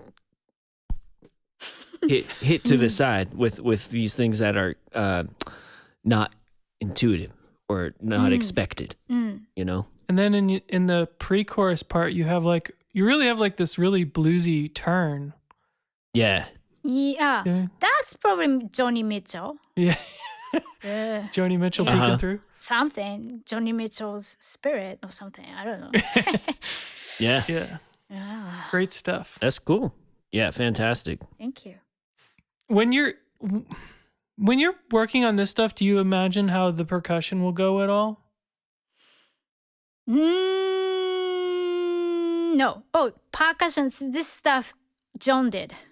But you don't have something in mind? Interesting. When I'm just simply make song, sometimes I hear the clear, percussive pattern, but not always. It really depends on the songs. Yeah. I don't remember about this song. I think this song. I mean, it's notable that a lot of your songs like this, like we just played 2 in a row where the drums don't come in for a while, and then when they do, it's like a very in the bridge it comes the drums comes, right? And the bass drums and stuff like that. Yeah. So it like really I think that's John did. Okay, it's John. Yeah, we should have John on probably. Yes. Yeah, bass drum talk. You guys really have John. He's probably have lots to talk. Yeah, we should get him on for sure. Yeah, we'll hit him up. So I mean, on that note, you were saying that birthday was where you felt like you had most of the creative input and orchestration and all that. Mm-hmm. So the birthday. And this came out in 2018. Yeah, so after all these years, I started songwriting and things like that. 2004, the birthday so far, I'm gonna of course keep going on, but it's one of the, what is the word, like masterpiece? No. It's just I feel, this is, but because before that, John, added, hip stuff, or, he even just like, Saki, this form doesn't work, so rewrite again. That's why I'm saying it's like a boot camp. Yeah. I was like, yes, sir. Just like I rewrite during the time I was in his room, his house. But I feel the birthday is the one John didn't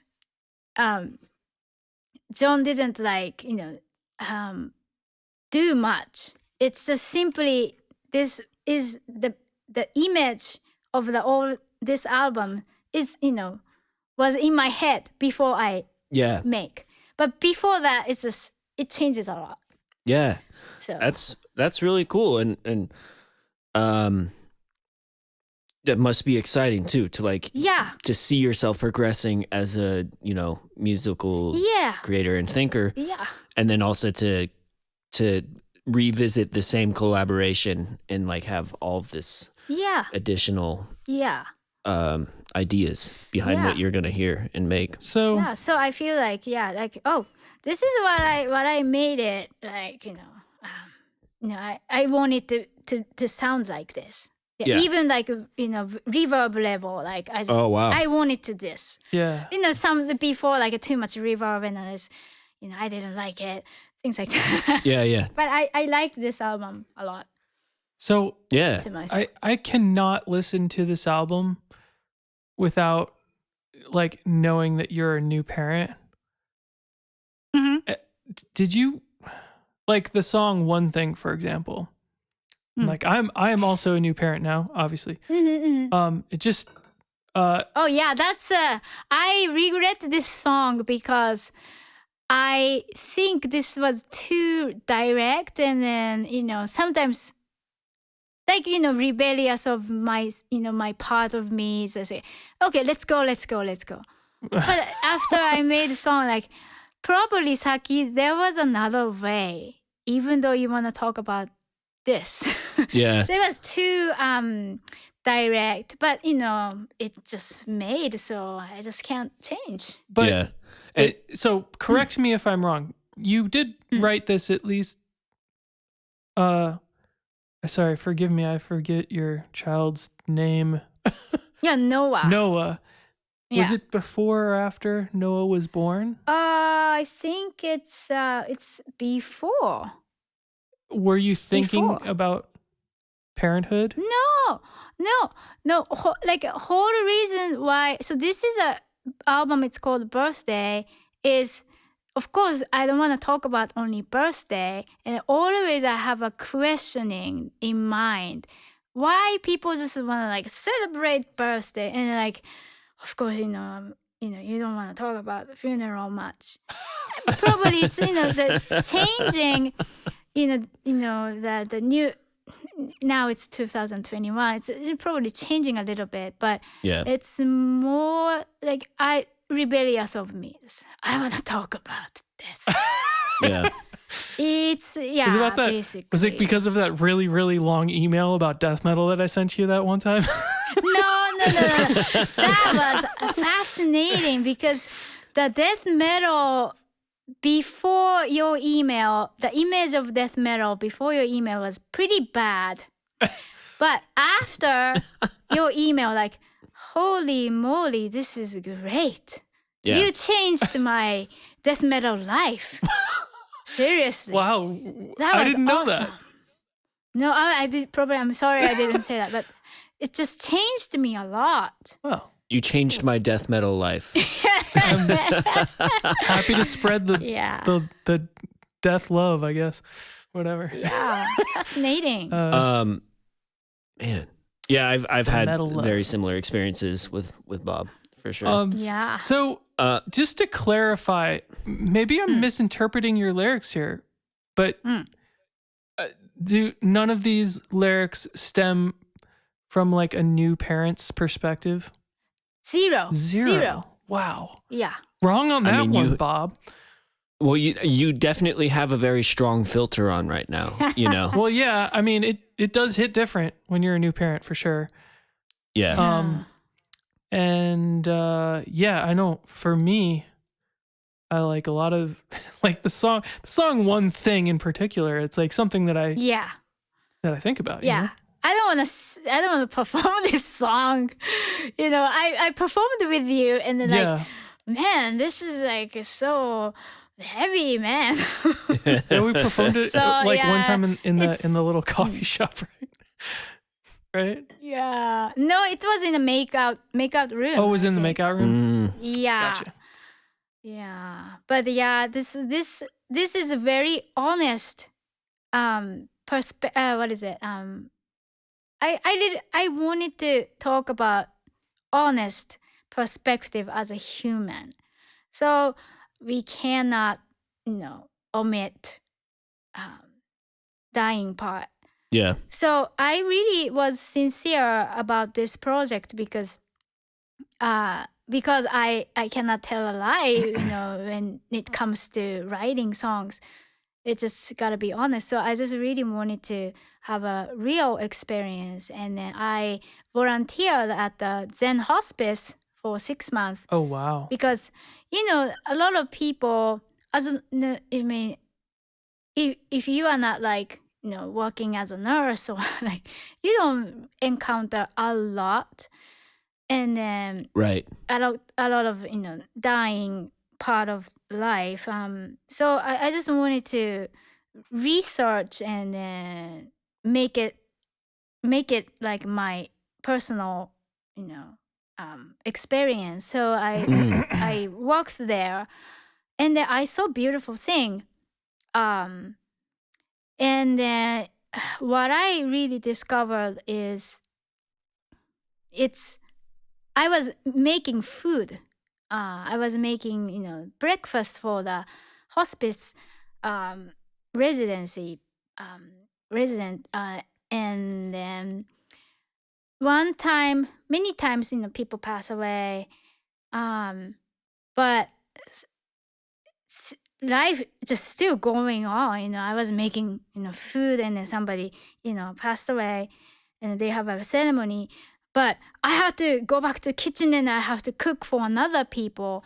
So it's just like it You have to keep working. it's so the reality was it just keeps going. It keeps going. Wow. Yeah. Yeah. So you wanna feel like this is the last part of the life, but still keep going. So that was kind of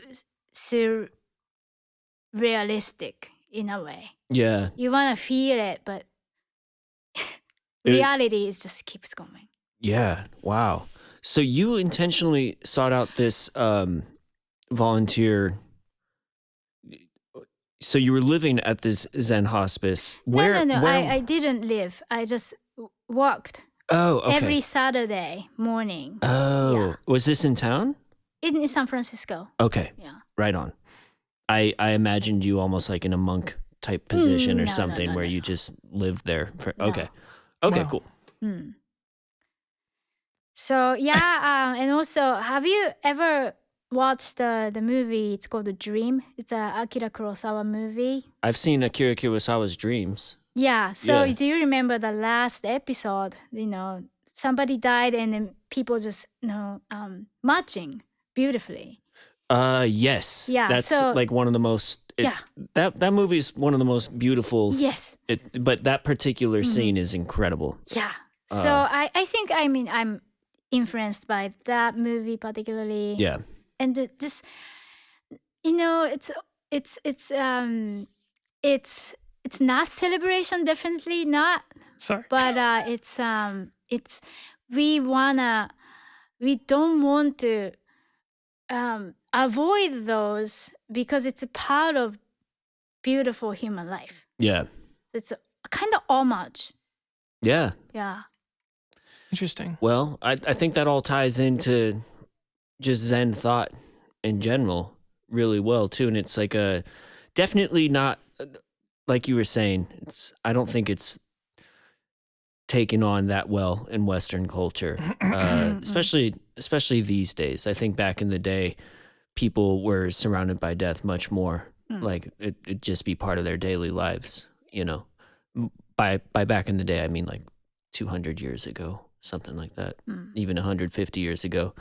So for you to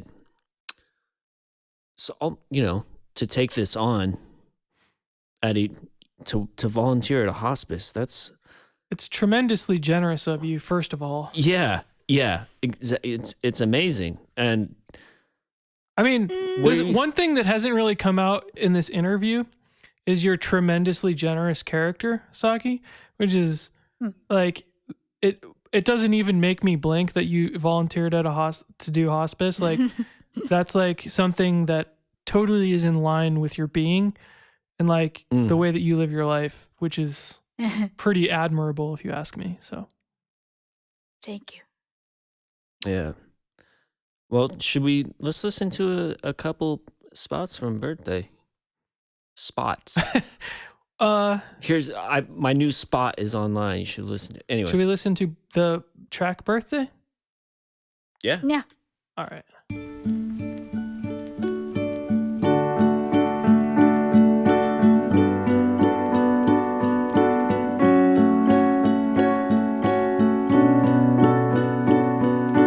I was born and died today. It's the sun and moon's birthday. Shadows fall on the bright side of the street, side of the street. Spread your wings, no need to hold back. You're ready to soar. You're ready to soar. Nothing lasts. I'd talk about now.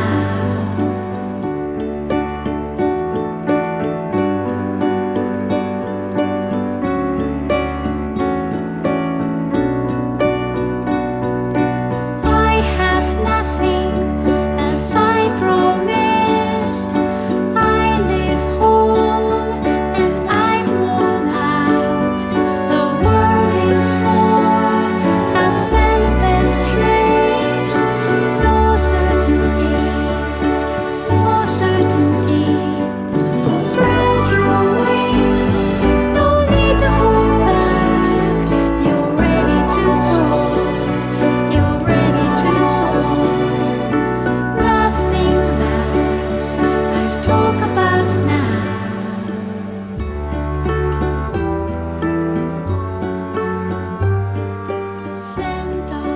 So, yeah, that song, all of the songs on this album are like really emotionally wrought. I find like, Yeah. and also, honestly, as a person who doesn't, you like, as English not being your first language is like, you're communicating like pretty powerful stuff with pretty simple lyrics. Yeah. Which, you know, is hard for a native speaker, you know? Yeah, I think I like how you say that. Thank you. Yeah, because sometimes if you are not native speaker, it's more really clear, right? Because there's no way that I can make it like more like elaborate, like cool way. I think I just can't do that. So I just like very simple. Just because you say I'm not native speaker, but I think that's a kind of strong point as well, I guess. Yeah. Well, you Wow. definitely Yeah, that's bring like a unique perspective on things for sure. So, wow. That's a really good point. yeah, I mean, for Just- sure. Just something to think about for me personally. Like I love how much I'm learning from all of these interviews, and that's a really strong one. Just like I try to, any message that, if I'm writing something that it is personal with words, I probably try to obscure the actual message through, you know, imagery and everything. Maybe that's just out of a fear of like actually letting people know what's going on. But I have that fear also. Like, yeah, like if something is too bare bones, I go back and try to obscure it a bit usually. yeah, it'd be an interesting exercise to try to have really direct clarity. Yeah, For but me. I often see it's interesting because like you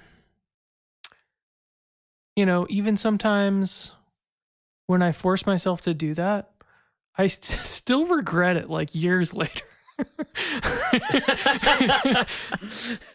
It's funny. Yeah, Well, I mean, as I said, one thing is I think it's just too direct, and I regret it. So I think, you know, it's the song. again, yeah, the lyrics as well. I mean, that's so I think it's a balance. It's still, you know, hard for me, but in general, because of, you know, my English is very limited, therefore this is the only way I can, and then, you know, I cannot be, you know, orange cannot be apple, so I think I have to be just orange, and I have to do orange way. Yeah. Yeah. Interesting. You guys an apple. Yeah, and also I clearly remember this song, particularly including instrumentation. I love Carpenters so much. Yeah. And then Karen Carpenter just is, I think, number one, influencer to my voice, and then the music too. Like, there are music that I used to love it, but I don't care anymore. Those kind of music, but Carpenter's music is. I loved it when I still remember it's like 10, 11, 12, before teenager, right? Teenager. Yeah. I started listening and I was fascinated, and then I played every day, every moment. And I'm still fascinated by Karen Carpenter's. Of course, Richard Carpenter's beautiful arranging, but it's just so still awesome. And that's a rare music, that I feel the same way. And then her vocal, fascinating. And then also she had a tragic life, but including that, it's just so beautiful. Yeah. Interesting. So and you're saying the orchestration that you were hearing is this very, is very much directly influenced by. Yes, I made it. I particularly wanted to make it like particular song of Carpenters, which is "We've Only Just Begun." That's one. That's dee-da. Yeah, that's. I just asked it, John, this needs to be like sounding like this, please. And they're like, okay. Cool. Does he play the strings? He did. No strings. Probably. Either he was borrowing from string. His wife may have done it, or he borrowed from the sound bank or something. Oh, gotcha. Well, these sounds, the ones on Birthday at least sound very real, but if it's a real sound, probably it's a wife. Although I haven't kept up with the modern string sound mix. I'm sure they're very realistic sounding these days. There's a few good ones my friend Milk Dud was showing me for sure, but Milk Dud? Yeah, we had this on the other day when we were driving up north for a little camping trip, and Crystal and I were talking a lot about the string sounds, so I was gonna ask. What did Crystal have to say? I'm curious. What she ended up telling me is that when writing for unison lines, it's either 1 or 3, because 2 is just going to be too disparate, Yeah, that makes sense. And she personally thought that these came from a bank. Oh. But I thought that at least some of the tracks were real. Mm-hmm. So, but For sure. Yeah. Little bit of both. Yeah. Maybe it is both. Could be, yeah. So I'm curious about the track Minestrone. Oh, Minestrone. So number one, this is a Japanese song, Japanese lyrics. Yeah. And I particularly make it like very J-poppy. Yeah. And also I have been wanting to make something about food, because it's so comforting, right? Yeah. And then minestrone is like it's not particularly Japanese food, but right. it's kind of like I thought it was.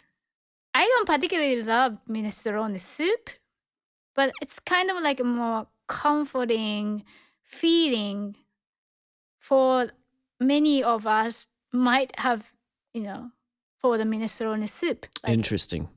Smell, again, like, it's just vividly, comes up with smell, or like hot soup with, family, whatever, in any cases, alone, it's fine. But it's just kind of like vivid experience, like I wanted to make as a song. That's really awesome. And yeah, you're totally right. I mean, the term does conjure up a sense of just like, comfort, warmth, and safety. Yeah. But I also just love that word for a song name. It's kind of cracks me up a little bit too. It's catchy, minestrone. Yeah. Can we listen to this? It's better than miso soup. Yeah. Well, I wasn't saying yeah to that. I was saying yeah. Let's listen. I love. I've been trying to get better at making miso and making dashi and stuff, but Actually, they're you know, both good. I did it actually just one time, but now I've been roped into doing it for the family this weekend is making ramen. Oh, But Oh wow! but like that's a hard work. yeah, it is hard. It is. It takes like Yeah. 2 days. It's crazy. Oh my god.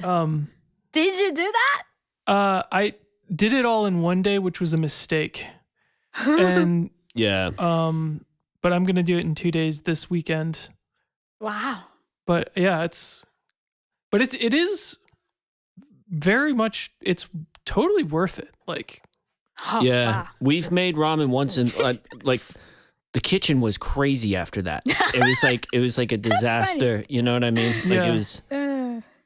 Took a while, but it was so good. Also, like, to have that at home. finding ingredients in Bakersfield is not. Yeah. Oh wow. Yeah. Yeah, oh we my just God. we go to Berkeley Bowl and we're all I taken will care of. send you bonito Yeah. flakes and a thing, Bob. Yeah. Get a little bonito flakes there. Yeah. But yeah, let's listen to some of this. Okay. Yes.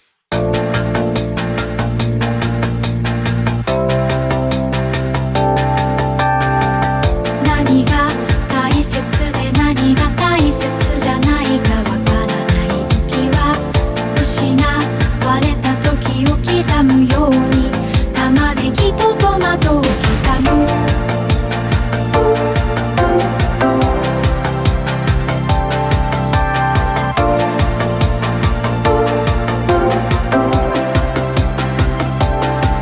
空気が透き通る僕らの透き通る君の声虹の彼方から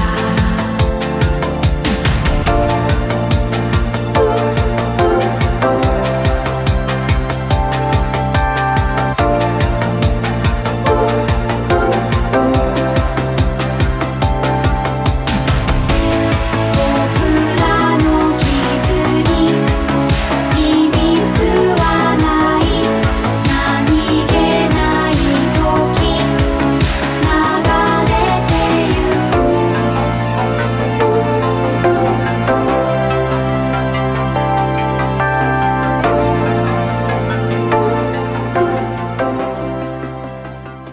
Again, the key change is being so crucial.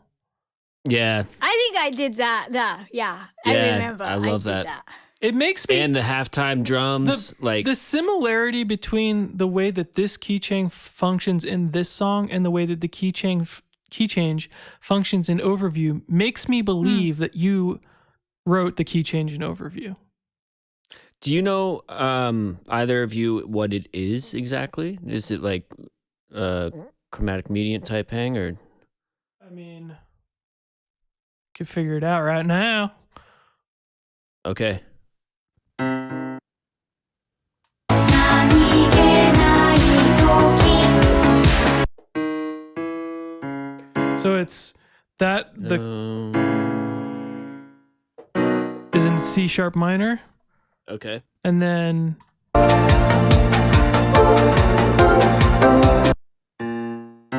so it's B flat. That is like so that's like 4 and 5. So it's what, an F major? F. Yeah. So from F major To C sharp to minor. C sharp minor. That's interesting. Okay. So that yeah. Interesting. It really sounds crazy going back when you go like da, da, da, da, and then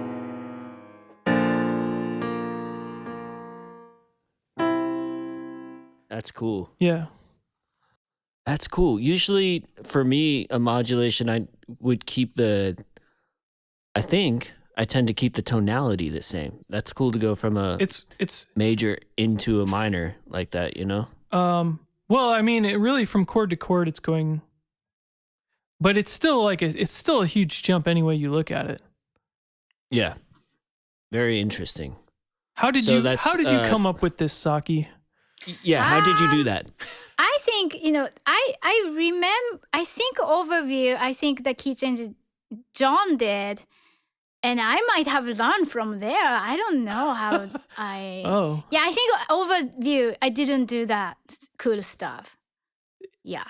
Interesting. So, I mean, every time I learn, new thing. Yeah. Yeah, totally. Well, you learned. And also, I really don't, I'm not like, theoretically, like, I really, it's just very natural, it naturally comes up. I really don't think much of, theory stuff, yeah. yeah. It's because you talked earlier about oftentimes just placing notes, experimenting, Yeah. seeing what feels That's and how sounds I good. do that. Yeah.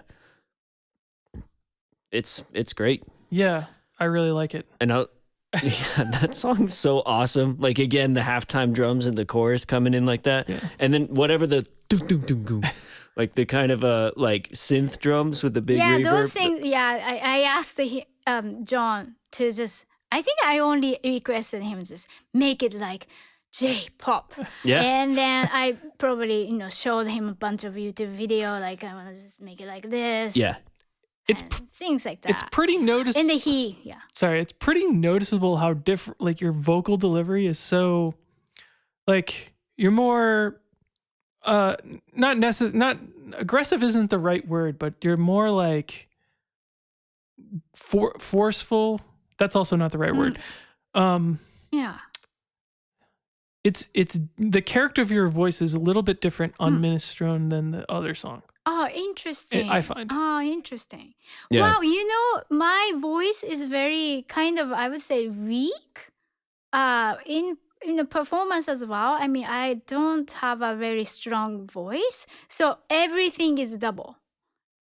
You do often Even, double, in the recording, yeah. My whole recording is everything is double. Yeah. Like every single thing, and even make a harmony, it's double. So if I make 3 choruses, six. I do the same thing. Oh, I see. Yeah. So, yeah. So I don't know if it's like particularly this song I feel like more aggressively nice way sound, but just I don't know. I never noticed that for myself. Probably this like the feeling that dun dun dun dun dun dun. It's definitely a smash hit in my book. Oh yeah, definitely. Yeah, I like this song. Actually, speaking of smash hits, let's talk about Chisana Melody. Because this is like the one, like I played in your group, I don't know, like once a year for with you. 10 years or something. However, all. Like, 8 years. yeah, maybe? 8 years. Yeah. And it's like, this is the one song that we always played. Yes, because it's my favorite. Yeah. Yeah. Yeah, this song, actually, so I put this song on Birthday, the newest album, but this is the song from Hello Hello, Yeah. which is the very beginning of the era that Jon and I started making music together. Yeah. So this was pretty much so this is a Japanese lyrics, and then talking about very kind of, sensitive part of, the conception, perception of my heart. It's like a kind of delicacy, kind of delicate thing. Which is not like something that I don't want to, no, it's just more like the word is very kind of delicately crafted, which is I like about that. It's not direct, it's more like ethereal kind of lyrics as well. And then this is really simply made, and then I made it very simply, and then Jon added some stuff, the chord wise. I think it's like bridge part, I think. Oh, the like. But still, this is a very simple song. Yeah. It's mostly just C and F and then the bridge. Yeah, very simple song, but I really like it. It just, very I don't know, It nice milestone for me. Yeah. it's very upbeat for your music as well, and syncopated. Like, you know, Yeah. we should put here. I'll play a bit of it. もし君が小さく佇むのなら僕はここで小さなメロディー歌う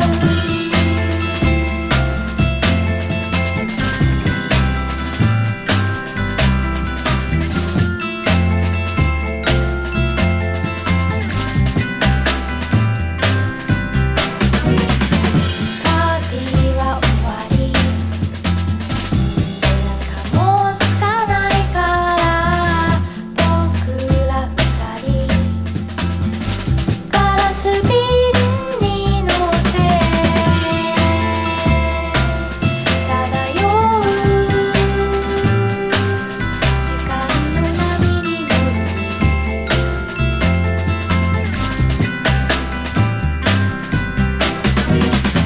天使たちの羽バラの花びら Nice. Yeah. Yeah, I remember John was very excited to, the experiment with the bank stuff. Then this the drum Yeah. comes from the real like 60s or something. Yeah. And he was kind of excited to, and then like, let's put it kind of thing. Yeah. Yeah, it's a break beat.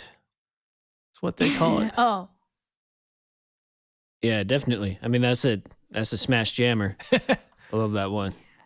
thank you. And So wait, who was playing what in that iteration?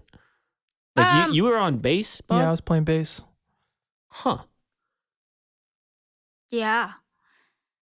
And Now it made me like, oh, I want to perform Poncho Poncho again soon. Kind of thing. Yeah.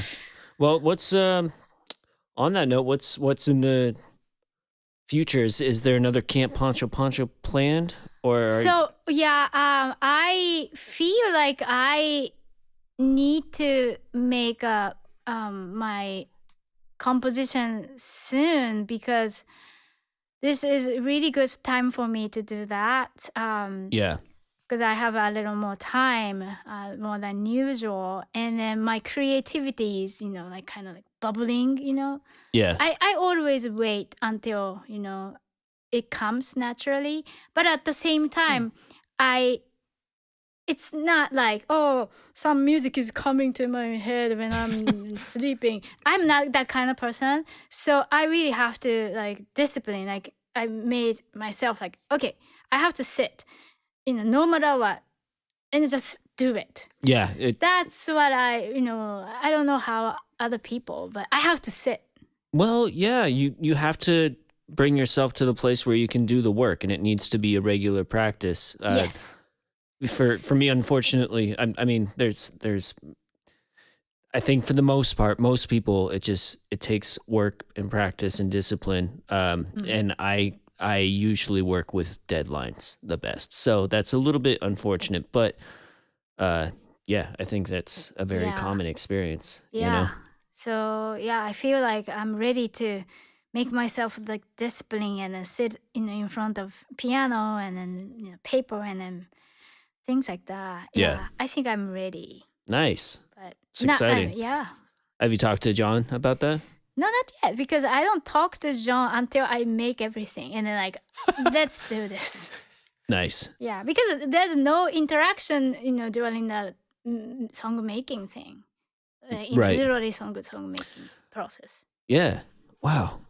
What a cool creative relationship. Yeah, I really appreciate that, and he's just so awesome. Yeah, that's very cool. Yeah, Yeah. I like him because he's just not like, like he's just so direct and Saki, I don't like it, or like it's like do it, or like it's almost like I would say just brothers and sisters. Yeah. No, like hesitation or like, oh, Saki, please. No, Saki, don't do that. Like that. I like that. I mean, it's easy for me to work with that kind of person. With a very direct. Direct. Yeah. Yeah. Awesome. It's kind of like bossy, but, Yeah. but it's good. Yeah.